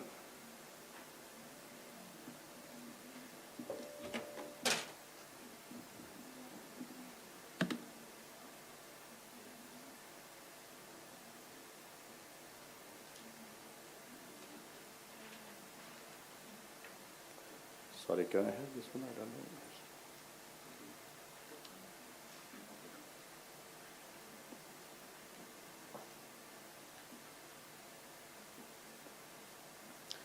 know.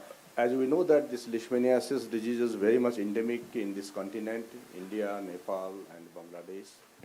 And recently the cases has been reduced significantly, but has been spread in the wider geographical areas.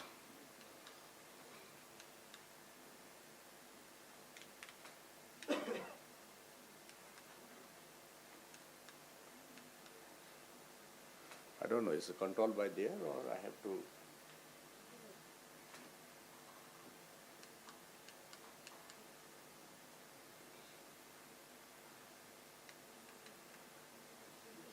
Okay. The brief objective of the study is to define the risk of VL in the communities and develop a special data to map the VL risk in the country, identify the VL hotspots to design targeted interventions in the areas, and also look for the shifting pattern of the disease in the areas, how the disease, the non-endemic areas becoming more endemic, and in the endemic areas is the disease dying out, and make the recommendation for the Ministry of Health that how they should move for the elimination of this disease. So this design basically is based on the microstratification and of the VL endemicity in the country, and these are information what we gathered from our implementation research and from the Ministry of Health as well. and we identify the different areas, VL burden areas, and try to map these areas to look at the distribution of the disease and stratify the disease in different locations. So mapping unit is our unit is a ward level in a municipality of the district, and has been stratified with a high, moderate, and a low. The data we collected, from our implementation research as well as from the epidemiology and disease control division, their regular data collections. They provided us the data from their regular, and then we analyzed these information. The database management and data cleaning, data generation, and data visualization made by using the different statistical softwares and the base map. We have a national boundaries, provincial, district, and ward level, and we get the information on the altitude, temperature, housing structure, vector, and the vulnerability of the population and the disease burden. And we give the different values. For example, here VL burden, we give a little bit higher burden there, 0.05, receptivity 0.4. Under the receptivity, we have a sandfly percent, temperature, altitude, housing condition, and the vulnerability where the migration has been included. And based on this information, then risk we identified as if the weightage is more than 0.5, then we said high risk. And then if the disease is not present, then we say that is a no risk. These are the some information regarding the altitude, housing structure, and the temperature now. And based on that, where we have given the weightage of the different variables to stratify the disease, to have a macro stratification of the disease, to look at the spatial distribution of the disease as a district, province, and ultimately ward level. And the vectors also, we give little bit higher burden to the disease and the vector as well. The vector we give a 0.3 weightages for that, and then vulnerability, we give a vulnerability, basically the migration there, we give a weightage of 0.1. So when we based on this information, then we have a scoring here.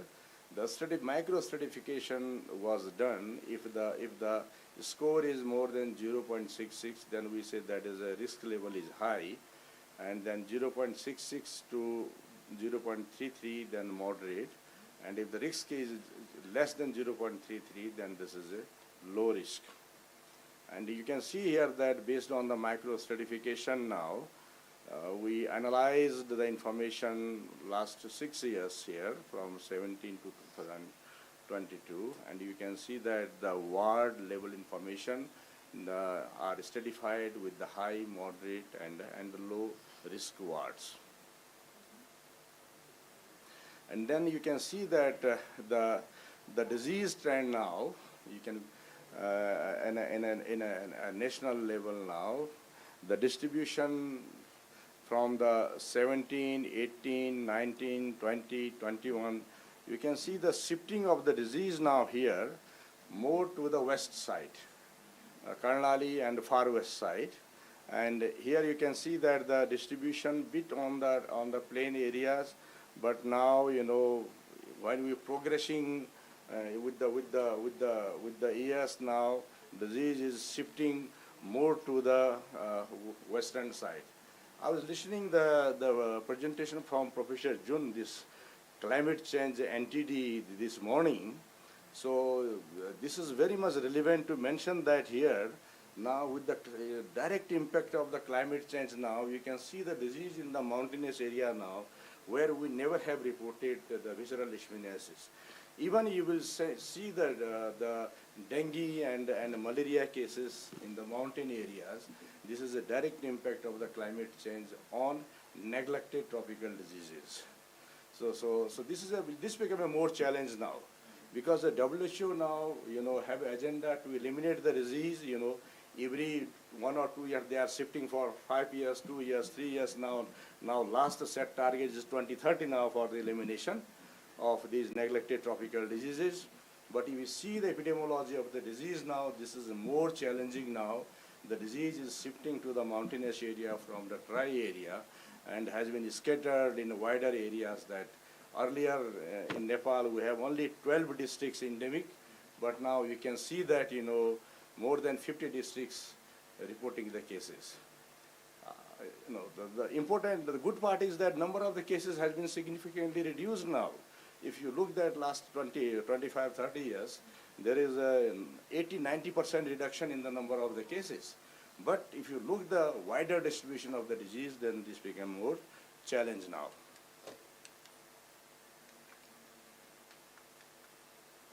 So these are the information from the different provinces now. You can see that the number of the cases now in the eastern area and the middle now lesser number of the cases. If we move more to the western part of the country, Karnali and Sudur Pashchim, there are significantly higher number of the cases are being reported. This became a challenge that for the vulnerability of the disease in the non-endemic areas where the disease never have been reported. With that, I would like to conclude that this is the disease become a more challenge now in the Karnali and the Sudur Pashchim, these provinces. The cases has been significantly increased. Earlier endemic districts now where the disease is dying out now, number of the cases has been significantly reduced there, and number of the VL high-risk wards are decreasing in Madhesh province where the disease earlier, most of the time we have leishmaniasis in the Madhesh districts, but hardly now you will see the cases there. And the number of the VL wards are increasing every year, and the disease has been shifted more to the western part of the country. And intensive case management, strengthening the healthcare facilities in high and moderate districts areas, and prompt and effective treatment and diagnosis and treatment is very essential now. Because these areas where the disease has been recently introduced, we don't have very good program there. So what we are recommending that targeted interventions for the diagnosis, for the treatment, for the vector control need to be focused in the area, in the hotspot areas, Thank you for your attention. Then a little bit I would like to link with this, since this is ethics now, and this was basically, we are involved with the implementation research of visceral leishmaniasis for many years now. And when, we are implementing the implementation research, we have very minimal ethical issues there. Basically, whenever we have implementation research, then after that we have some kind of the interventions there. And the community easily accept it. For example, when we have a randomized control trial to look for the effectiveness of the vector control using a different intervention, bed net, wall painting, or IRS. So it's very much, well received by the communities there.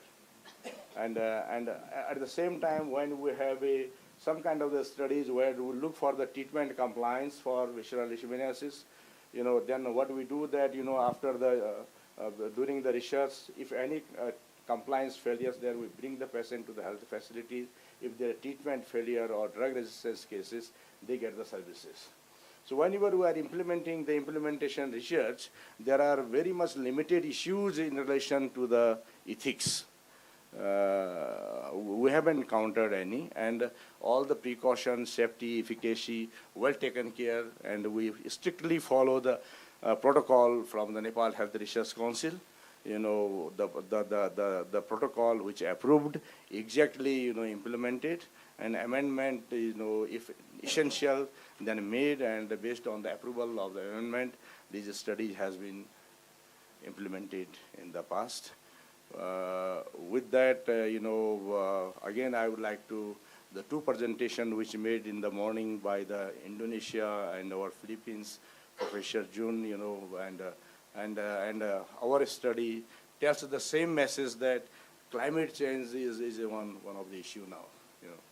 So if I have 2 minutes, that in Indonesia, for example, schistosomiasis is very much endemic in the central Sulawesi. We have, and this is the disease more than 50 years now, continuously the snail and the schistosomiasis there, it's very much difficult to eradicate the snails and disease as well. They are reducing in a minimum level, and the program losing the momentum, and the disease is coming up. And in the Philippines as well, schistosomiasis and other vector-borne diseases, neglected tropical diseases, alarming. Programming putting a lot of the efforts there. They are minimizing the disease in a certain level, but climatic changes, vulnerability, nutrition, other risk factors, then disease is coming back. Same in Nepal also happening that, where national program is putting the efforts, bring the disease in a certain level, and then, if we say that we have achieved the objective, then disease is coming back again. So we have to be very much alert and to maintain the elimination, sustain the elimination at the minimum level so that we can achieve the global and national targets. Thank you so much. And I'll hand over to you. Okay, thank you, Dr. Joshi, for highlighting the hotspots in visceral leishmaniasis endemic areas in Nepal and correlating with the ethical dimension while conducting implementation research. Now I'd like to hand over chair to my co-chair, Vicente Belajario, to proceed the session. Thank you very much, co-chair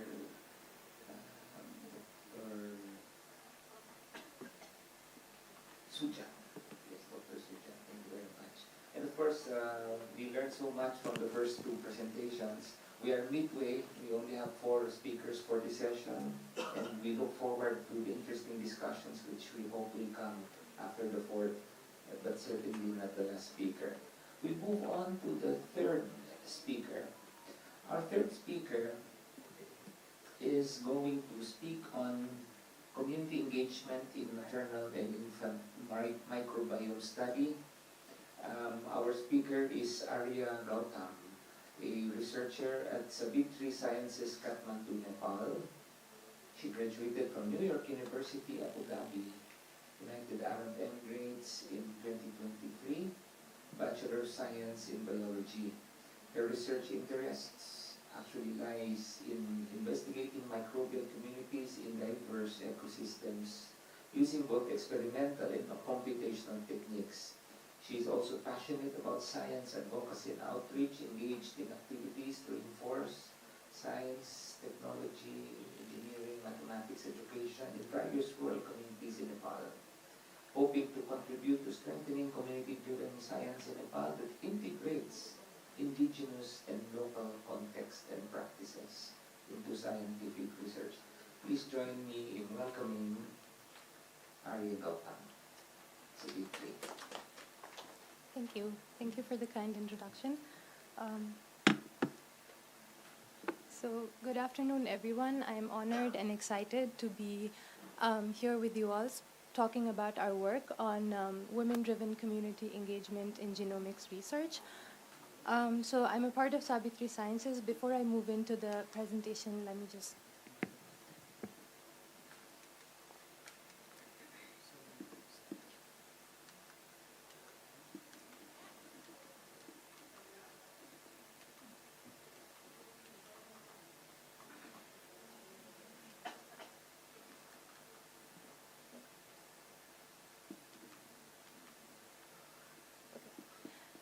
Before moving on, let me just briefly introduce ourselves. So Savitri Sciences is a newly established biomedical research institution in Nepal.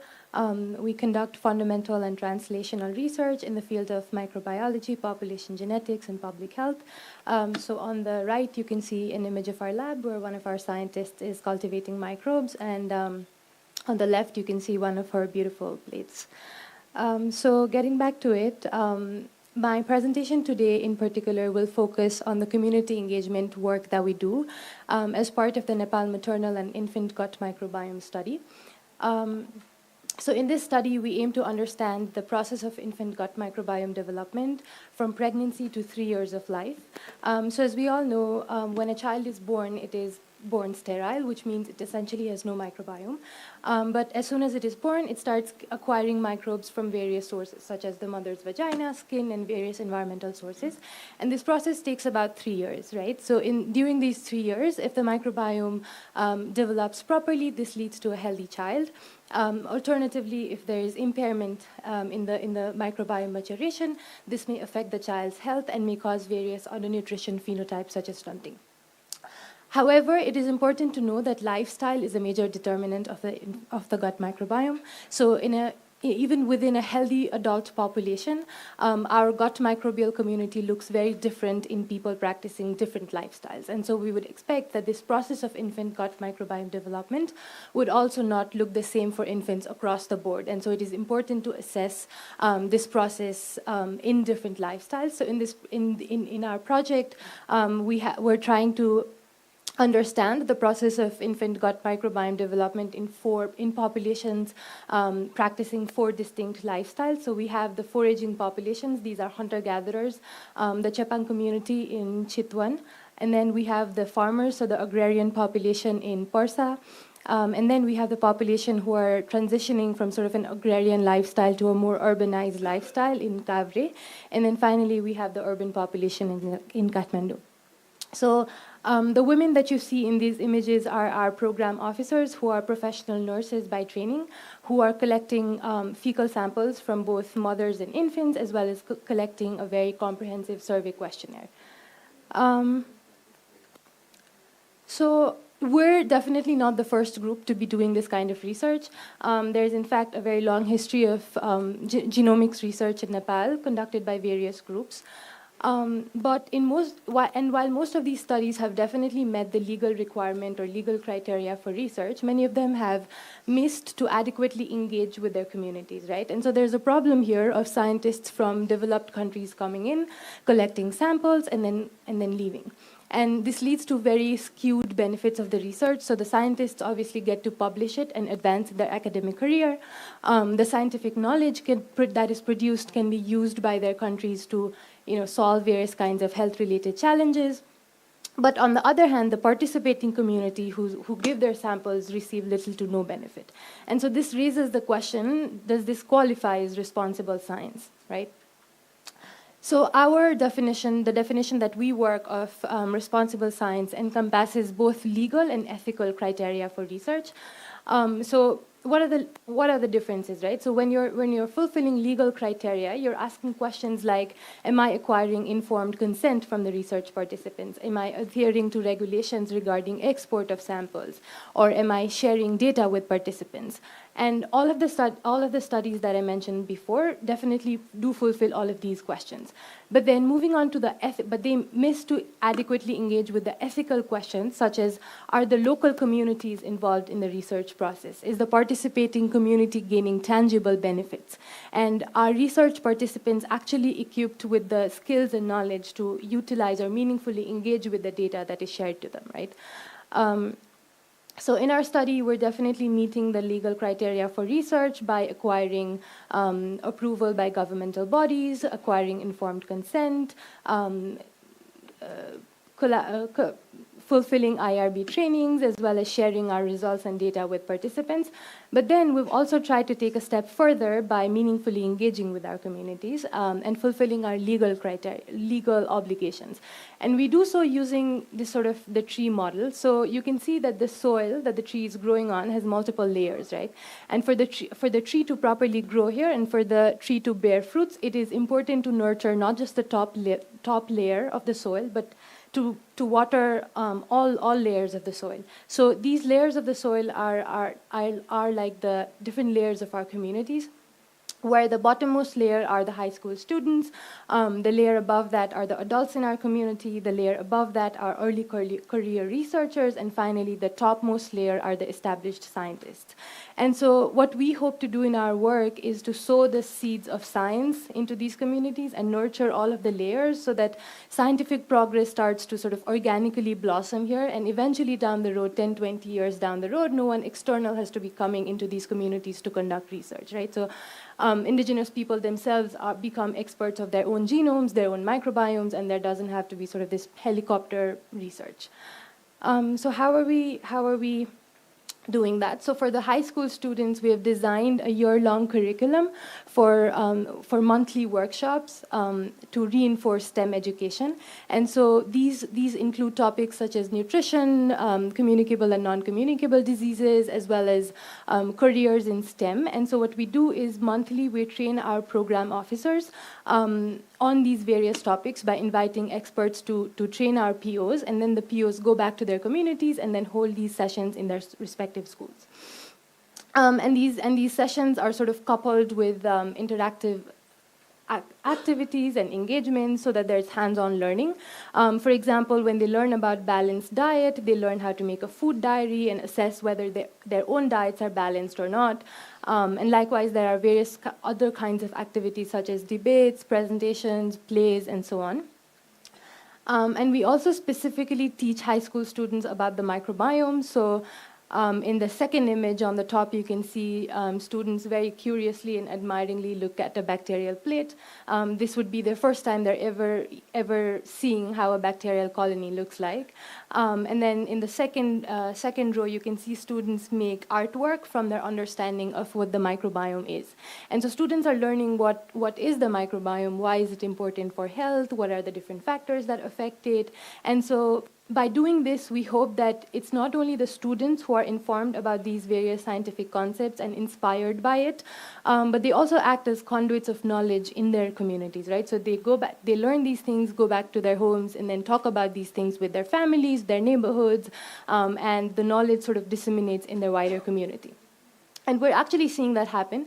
So these images are from our students in Porsa and Kavre performing a play on the do's and don'ts during pregnancy. So and it's important that I share a small anecdote here that when we went to these schools a year ago, these students were reluctant to even say their names out aloud. They were very reluctant to participate. But then after almost a year of engaging with them through this program, they're now emerging as these confident and passionate leaders in their own communities who are directing, writing, and putting out these plays in their communities to raise awareness on maternal health. So next are our adults. So our program officers work closely with female community healthcare volunteers, so FCHVs, to identify important healthcare needs in the community. So, for example, in Chitwan Korak, these discussions led us to identify that there was a big problem of home birth in one of our sampling sites, which was leading to a lot of adverse outcomes during birth to both the mother and the child. And then, so through these monthly discussions, our POs were able to identify that one of the biggest reasons why this was happening is because it was simply difficult for these women to get to the hospitals, right? So they had to walk very large distances in very difficult terrain to get to the hospital, and it would obviously be impossible for a 9-month pregnant woman to do so. And so they were just giving birth at home, and it was leading to a lot of adverse outcomes. And so having identified this, we were able to manage, collect some funds, and provide a few stretchers to the health post in this community, aiming that the women are then able to utilize these stretchers to get from their homes to the hospitals. And this is just an example, but what I really mean to say is by having these monthly discussions with the healthcare workers in these communities, our POs are able to really identify the nuances of healthcare needs in each community in a very context-specific way so that we can start addressing them in whatever capacity we can. Next, our POs also attend these monthly mothers' meetings and deliver informative sessions on maternal, reproductive, and neonatal health. And so I mentioned earlier that a lot of home births were happening, and yes, while the issue of transportation was there, something else that was causing the problem was just attitudes towards institutional delivery, right? So these women had ever only seen women around them give birth at home, so their mothers, their aunts, their elder sisters, and so it was just difficult or scary to opt for something new, which was institutional delivery.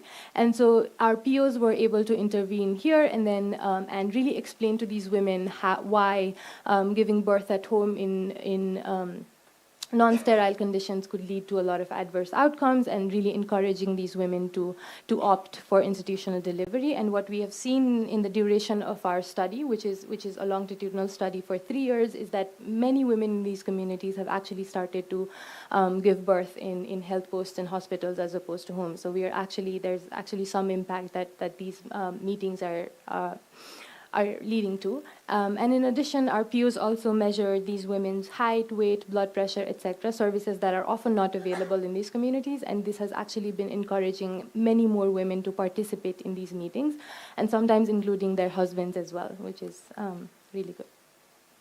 So next up, we have our early career researchers. So we're also engaged in a lot of initiatives to build scientific capacity in Nepal. The goal of this would be to enable or empower local scientists in conducting analysis in our data, in our project, as well as empowering them to lead such projects themselves in the future. And so an example of this is a 2-month-long weekly workshop that we provided to BSc and MSc graduates on statistics and bioinformatics that was specifically tailored to microbiome data analysis using R. And the participants who participated in this workshop are actually, some of them have joined our team to work in this in the Nemasima study. Some of them have, others are also doing internships with us, and yet others are using the techniques that they learned in their own graduate and undergraduate thesis projects. And next, so we're also providing other opportunities for both early career researchers and established scientists to do science locally. So, we're creating a biobank for all these microbial isolates, where we have a preprint now, and our work was in fact also featured in a Netflix documentary. So the goal is for all of this science to be done in Nepal itself, and it's a long road, but we're certainly getting there. And so to reiterate, our vision is to ensure that we're conducting research ethically, which would be, and we measure that by asking if we're providing tangible benefits to our research participants, communicating our findings with the sampling communities, reinforcing STEM education to inspire scientists from these indigenous communities, as well as providing opportunities to local researchers, local scientists to participate in our study, but also lead their own research in the future. And so that brings me to the end of my presentation. I would like to thank everyone mentioned on the screen. So we're collaborating with Stanford University, New York University, Bill and Melinda Gates Foundation fund our study, and Integrated Rural Health Development Center is another NGO in Nepal that we collaborate with. So thank you, everyone. Thank you very much, Arya.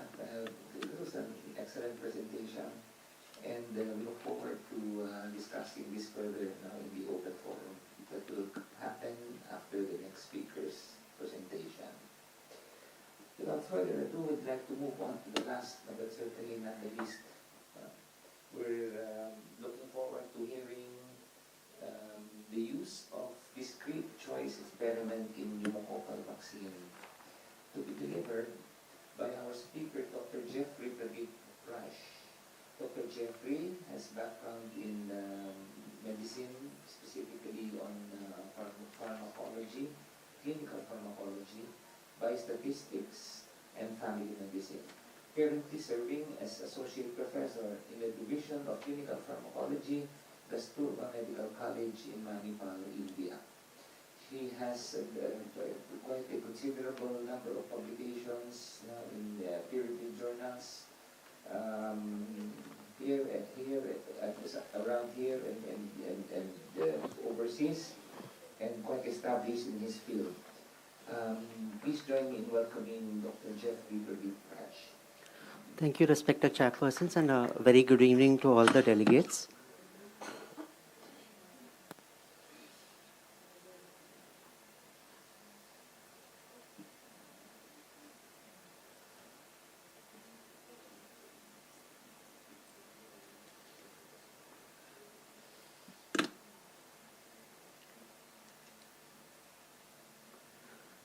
Okay, so without much delay, I'll go into my presentation. So the first, as we all know, that the Belmont Report of 1979 speaks about and introduces to the three basic ethical principles, which is autonomy, beneficence, and maleficence.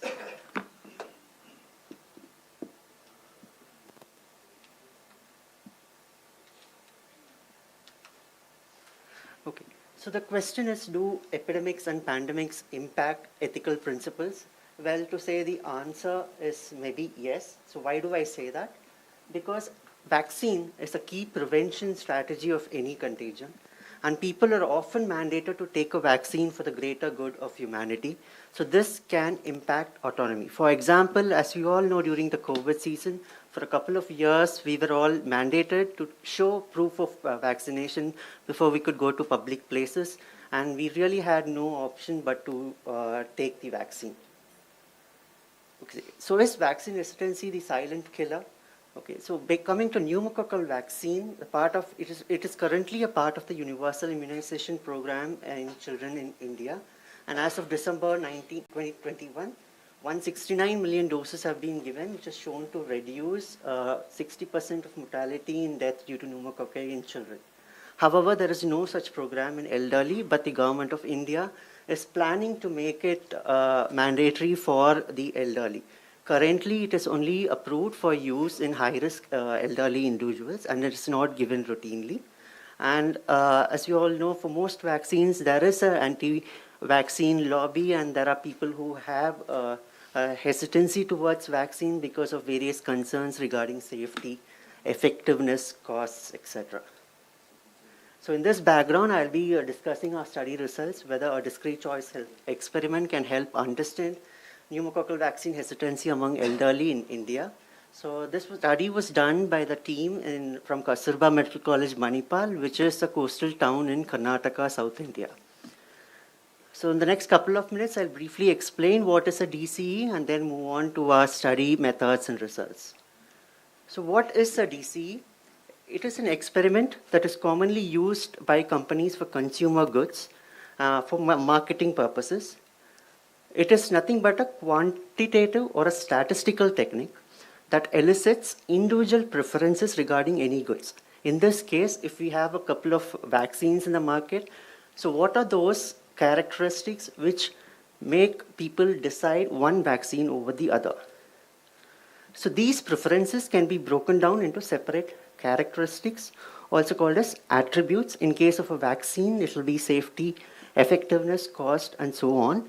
And these attributes will vary across different levels. For example, one of the vaccine may be 50% effective and the others may be 70 or 90%.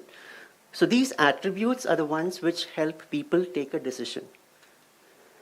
So it helps in identifying which attribute primarily influences the decision of one vaccine over the other. So our primary objective was to identify the key attributes and the willingness to pay for a pneumococcal vaccine by general elderly population of India. And our secondary objective was to estimate the burden and predictors of pneumococcal vaccine hesitancy. So the study was approved by our Institutional Ethics Committee, and it was also registered in the Clinical Trials Registry of India. It was a cross-sectional survey with a target sample size of 2,000, and this is an interim analysis of approximately 900 respondents. So the link was live from 21 October 2024, and it was a digital survey. And this interim analysis corresponds to data collected until 8 November 2024. So as I said, pneumococcal vaccine is not yet mandated by the government of India and is administered only in high-risk individuals. So there were two phases in the study. The first is designing of the discrete choice experiment. And the second is the actual conduct of the survey. So the attributes and levels were chosen based on literature review, and the discrete choice experiment was constructed. So these are the attributes which we chose: effectiveness, duration of protection, number of injection, common side effects anticipated, where the vaccination will be administered, and the cost per injection. And we had chosen different levels for each of these attributes. For example, effectiveness, it was 50, 70, and 90, and so on. So this is an example of a discrete choice experiment question. So each question had a vaccine pair. Both are hypothetical, vaccine A and vaccine B. Each of the vaccines were characterized by all of the attributes, but they had only one level in each attribute. So based on these levels and different attributes, the experiment is to find out how people trade off one attribute over the other and choose the vaccine, and which is that main attribute which helps in the decision. So if we used various permutations and combinations, we would have got around 600,000 vaccine pairs or choice sets. But we chose 24 pairwise choices using a statistical method called d-optimality algorithm. And all choice sets were checked for logical plausibility, and there were no manual alterations made. So out of the 24 choice sets, it was divided into 4 blocks. That is, each block had only 6 vaccine pairs, and each participant was only required to respond for 1 block. So out of 2,000, we anticipate 500 will be participating in each of the blocks. So to ensure validity, we had a trap question, which I'll be explaining later, to ensure internal validity. And there was an opt-out question. That is, they had the option to choose neither of the vaccines if they didn't want to have a vaccine, which will, therefore, this enables them not to be forced into choosing one of the vaccines or put in box of one of the vaccines. So the trap question was put so that to identify if people are actually reading and answering the questions.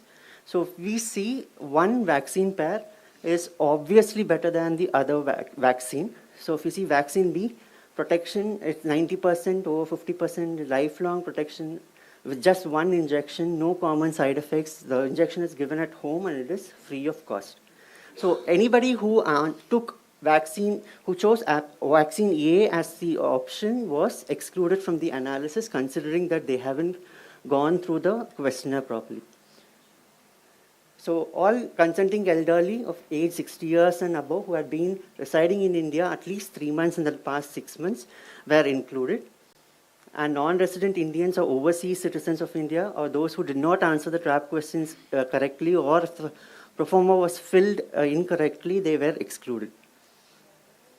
So an online link was circulated, and after they gave the informed consent, they had access to the questions.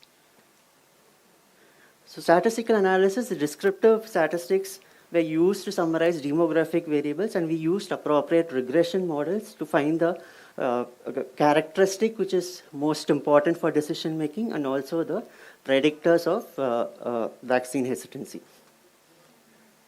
So we had a total of 1,029 who consented, and finally, after eligibility assessment, 843 were analyzed.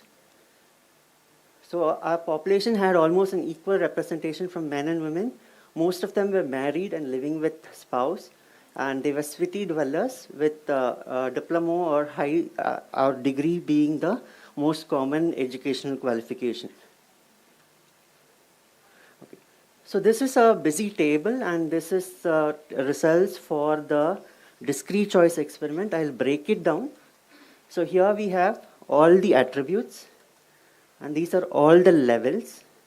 The first half is the main effects model, which is given by a coefficient. And the second half is the actual willingness to pay, which is the amount given in INR.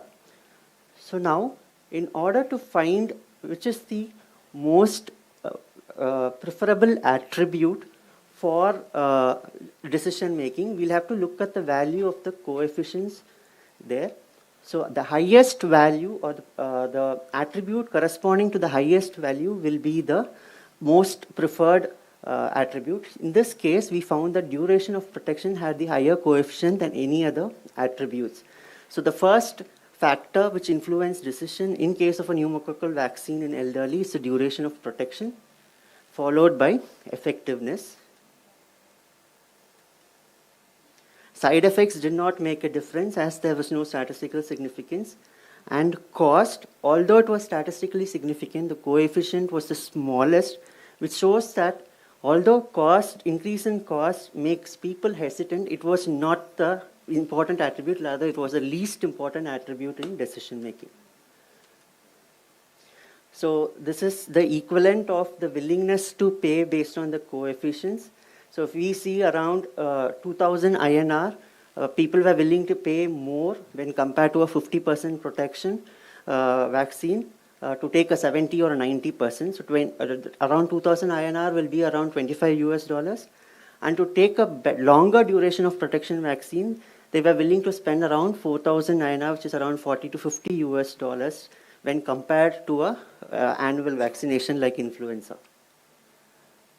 So the prevalence of vaccine hesitancy, we defined that as those who had chosen the opt-out option, that is neither vaccine, for more than 3 out of 6 pairs. So with that definition, our prevalence of vaccine hesitancy was 6.88%. And the predictors of vaccine hesitancy were marital status, who were separated in comparison to married and those living with spouse.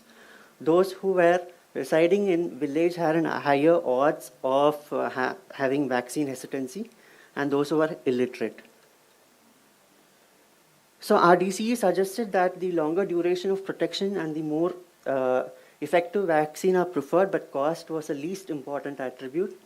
So the over-usual characteristics like efficacy and safety, duration of protection stood out in our study. This was because the long-lasting immunity was seen as a way to enhance overall quality of life.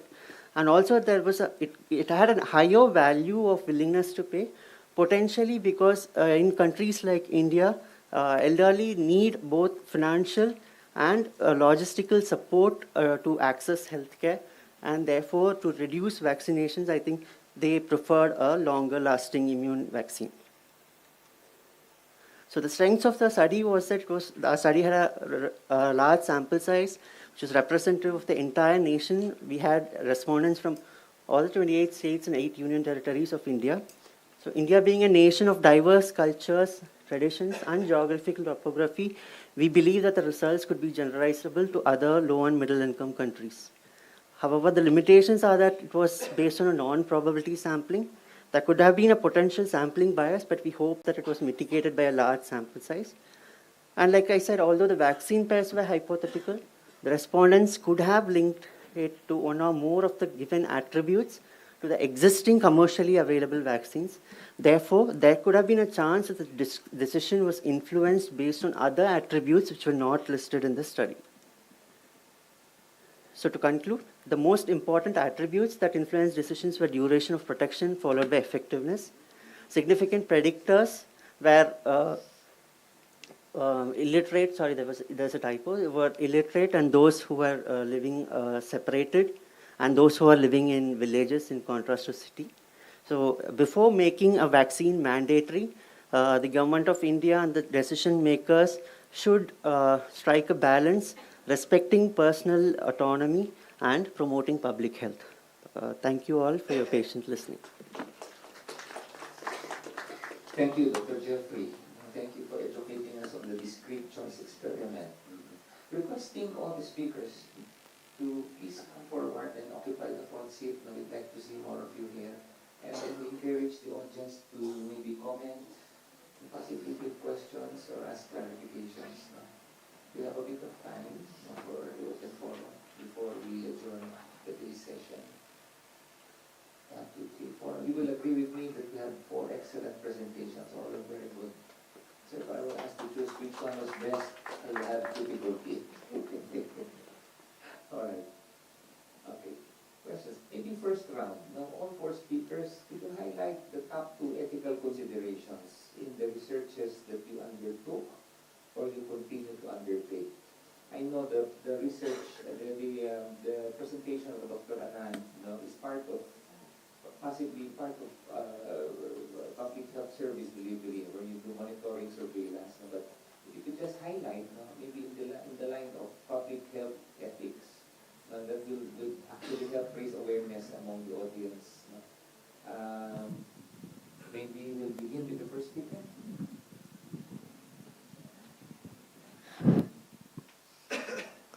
Thank you, sir, for this question.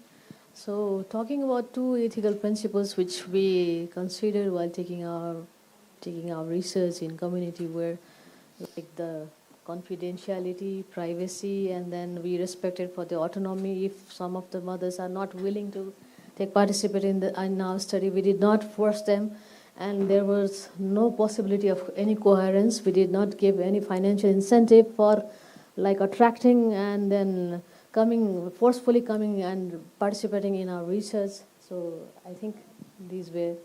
Oh. Okay, thank you. Over the microphone to Dr. Anand.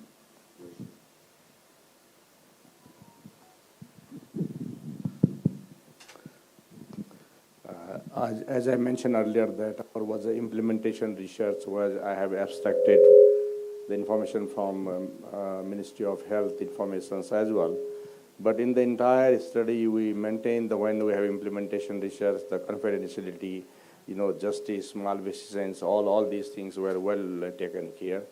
And, even we have kept all the forms, in log and key, and at least we keep for them for 5 years if the research councils would like to, observe any kind of the information.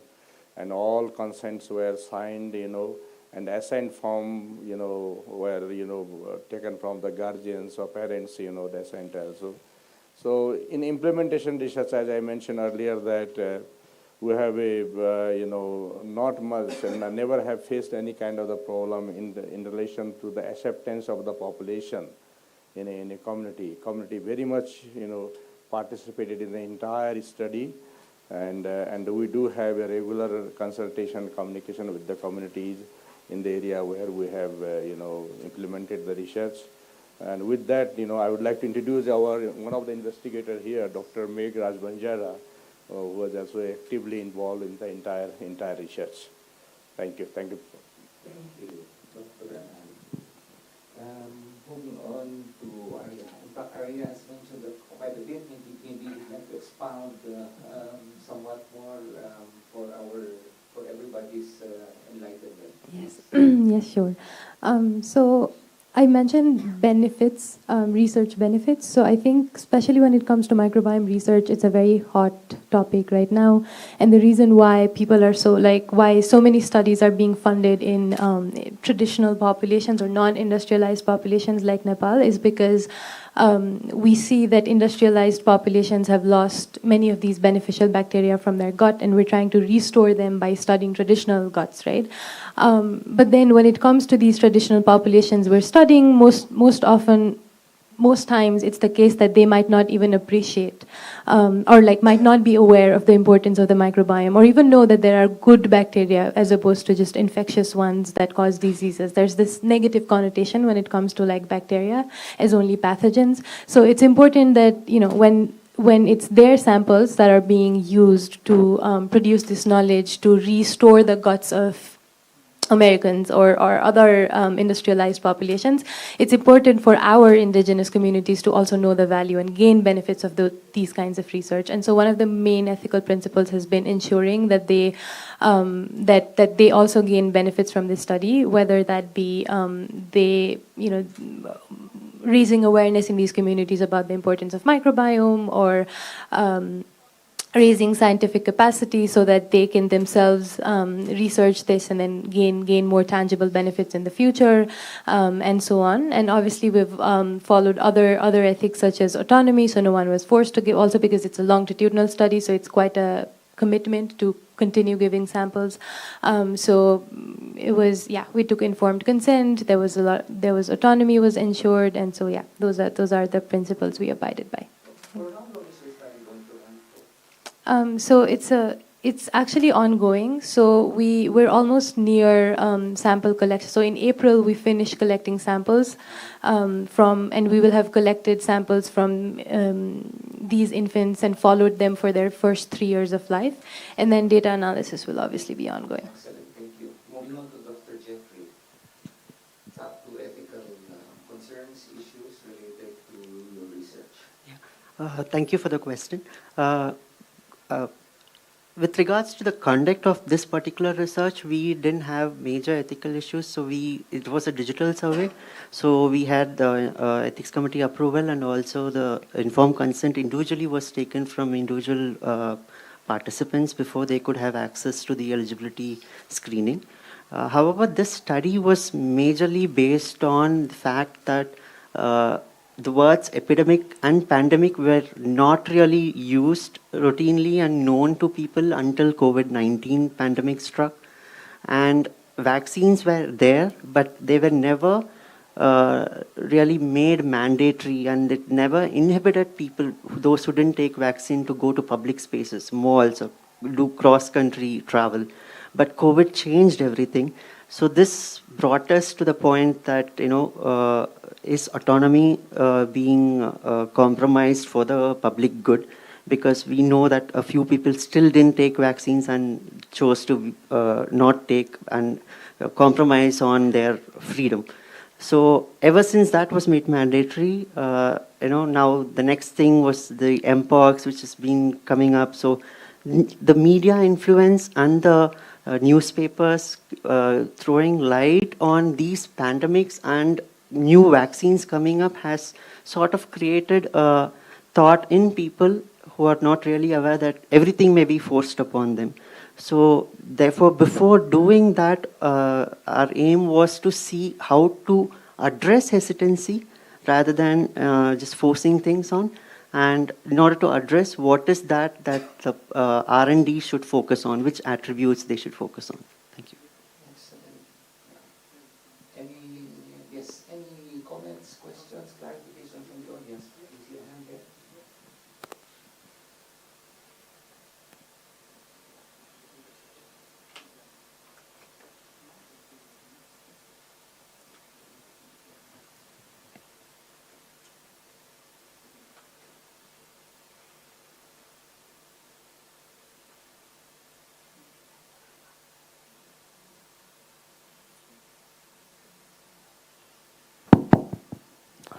Hello.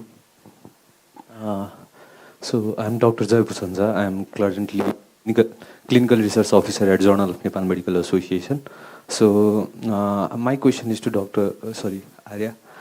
So the study you mentioned, like, it is a great study. You are doing really great, and I guess that kind of study in Nepal must be the first of its own. But somewhere, like, I have two questions. So, like, how are you eliminating the confounders, as it is a longitudinal study? How are you eliminating the confounders? Because as you are studying microbiomes, and it might be related with antibiotic use and all those things. So how are those confounders being eliminated? And another question is, somewhere you are collecting the genetic data of the patients, and somewhere it's a comment like the study hasn't been completed yet, but the confidentiality of the patients might come into an issue, because the community know about the communities, the people of the community, they freely know who are being involved in the studies. So that might be somewhere a problem if some extra data is extracted from that. So confidentiality can be an issue. So I think that can be an issue in future. So these were my comments. Thank you. Hello, thank you for your questions. So to answer the first question about confounders, we're actually also taking survey questionnaire, which is very comprehensive. It has about 400 questions actually, which in very detail capture variables like antibiotic usage or any other antimicrobial usage, any other diet, other factors that are known to influence the microbiome, such as diet, in very detail, which goes down to the kind of vegetables and fruits that, like individual fruits and vegetables that you consume. So this kind of very comprehensive survey questionnaire that we will account for when we're analyzing for the data will definitely help mitigate the issue of confounders. To answer the second question of confidentiality, so all of the parties, first, we're not taking genetic data, so it's only microbiome data. Second is once we collect the samples and the survey questionnaires are all entered digitally, they're all de-identified, so we wouldn't know which sample comes from which individual, so that when the result is published, it can't really, we're not making associations with any particular individual. But also to answer the question of, but people in the community know who are the people that are involved in the research, there will be nothing of that sort in our results that we would publish, it would only be sort of patterns in the microbiome in different communities, right? So there wouldn't be anything that would potentially have negative connotations to the people involved in the study. So I don't think there would be the problem of confidentiality. Thank you. I hope I answered the question. Okay, any question from the audience? Maybe the last question.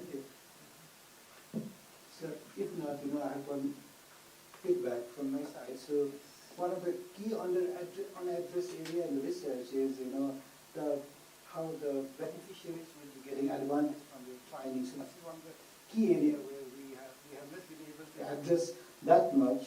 So from ethical dimension, so we are also quite concerned that the benefits to our, the respondents. So what our research will contribute, obviously for knowledge, generation. I mean, we do research, that is what we all agree, but we also need to be very careful how our findings can contribute for our respondents. So maybe any of you presenters, so maybe can you address, in terms of from beneficiary side, so how your research can contribute for your respondents. So I think this area, so maybe any of you can comment from your findings. So it's open, so I don't have any particular, many speakers, so maybe that is one of the key areas where we are often compromised.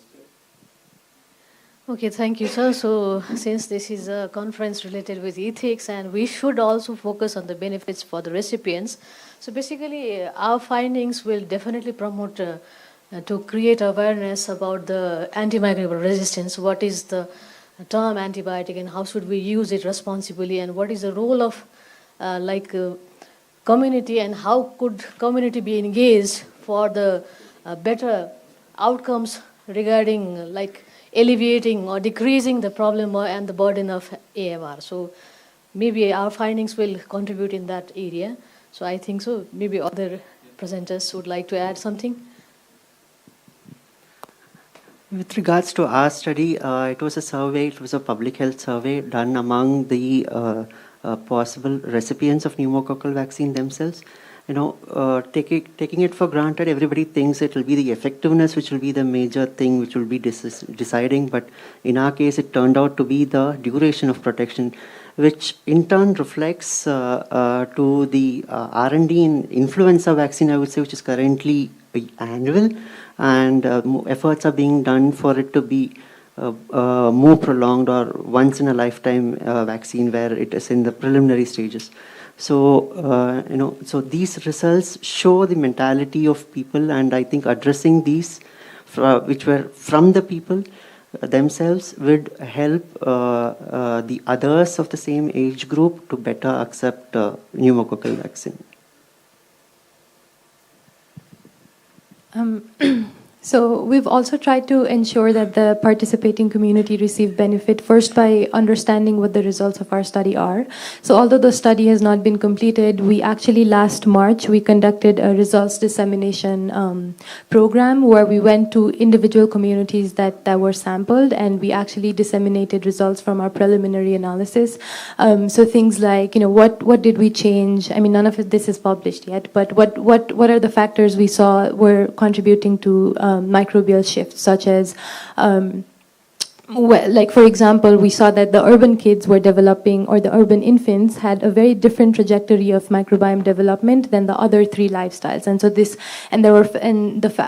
factors that were associated were things like breast milk consumption and natural delivery versus CS-section delivery. And so or things like in the foraging communities, we saw that even in communities where recently shops had started popping up and that started selling fast foods, we saw that between data compared to 5 or 10 years before, these communities are also losing very crucial bacteria. And so in order to ensure that people understand that it is important they not change their diet so drastically, they make sure that they consume certain amount of fibers in their diet. So we emphasize to disseminate our results in a way that would benefit the community the most, in a very context-specific way, hoping that our results benefit them to preserve their microbes or restore it if it has already shifted from an ideal sort of community. So.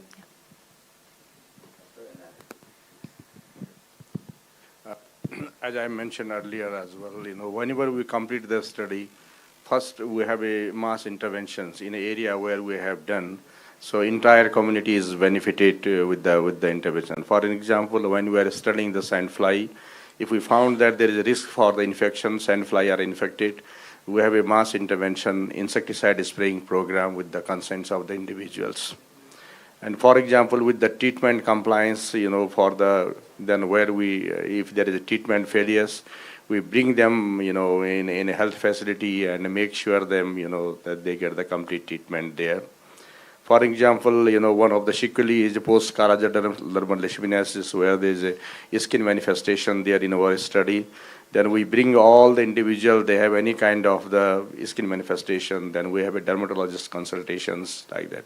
But sometimes what happens that, we face some problem during that, during the intervention, nearby community demand also for that, why only the intervention in this area, we should also get benefited like that. Sometimes we have difficulties to justify the other communities. Otherwise, most of the studies are ethical and large interventions are implemented in collaboration with the Ministry of Health to make sure that community is benefited. Thank you. Thank you very much. The presentations were very good, and the short open forum, I think, is quite enlightening for all. Allow me to make a closing statement to actually end our session today.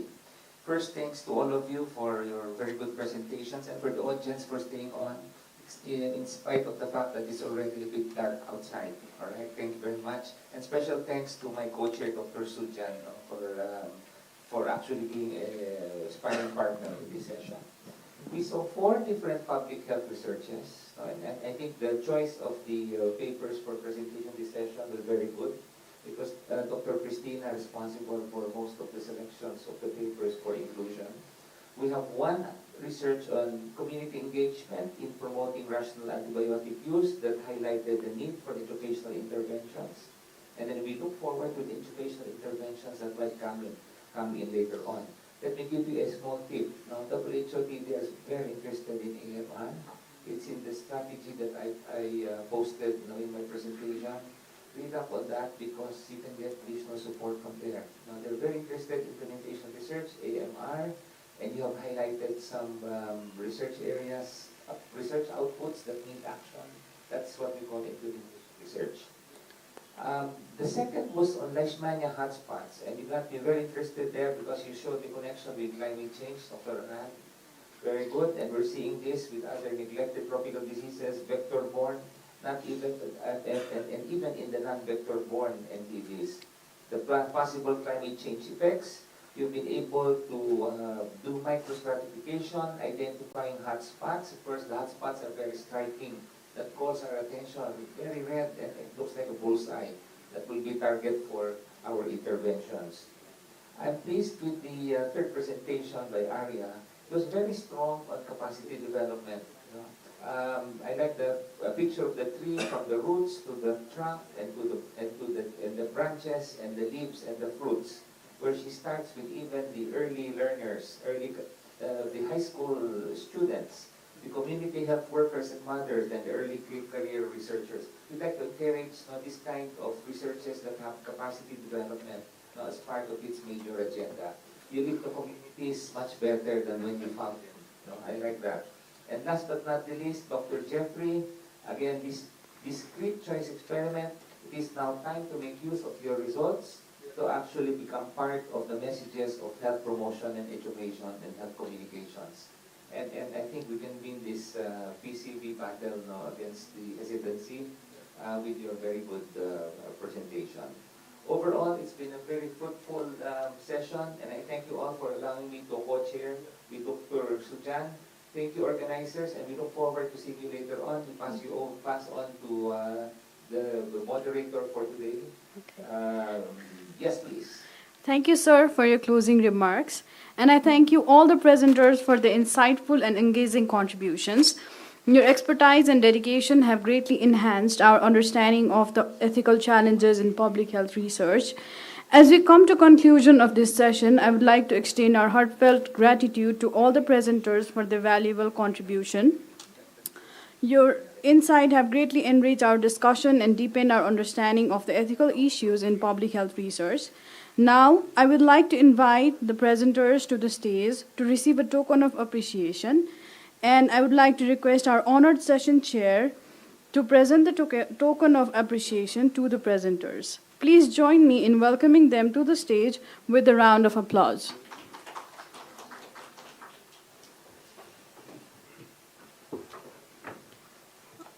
Dr. Nisha Jha, please come on stage.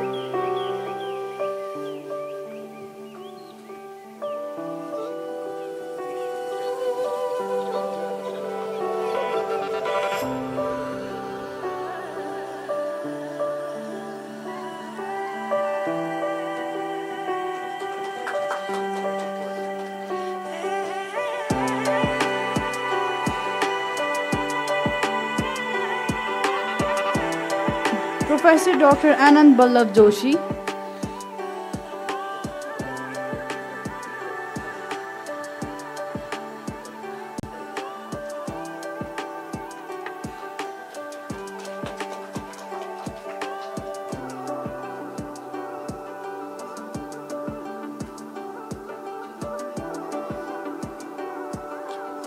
Ms. Arya Gautam.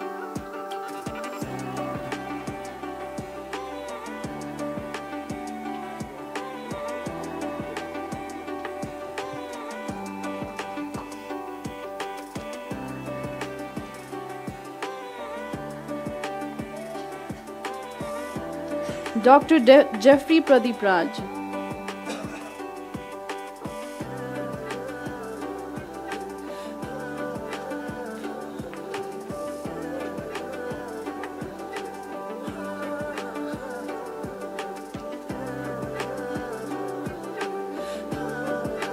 Now I would like to call all the presenters for the group photo on the stage.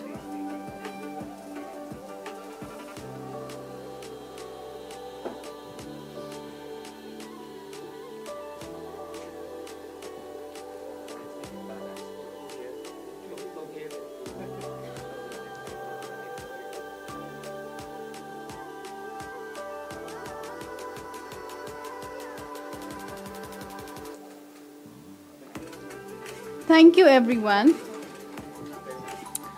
Moving ahead, I would like to invite Professor Dr. Jeevan Bahadur Serchan, former ERB chairperson, to come on stage to provide the token of appreciation to the chair and co-chair of the session.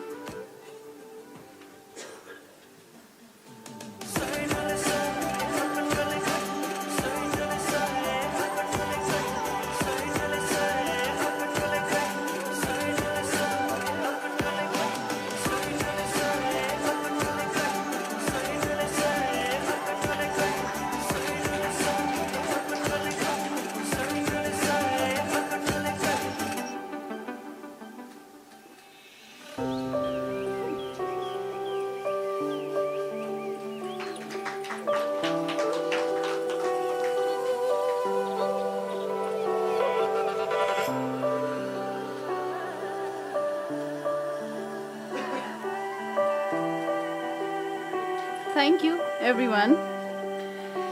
As we conclude this session, I would like to once again extend our heartfelt thanks to all the presenters, our esteemed chairs, and all the participants for their valuable contribution and active engagement.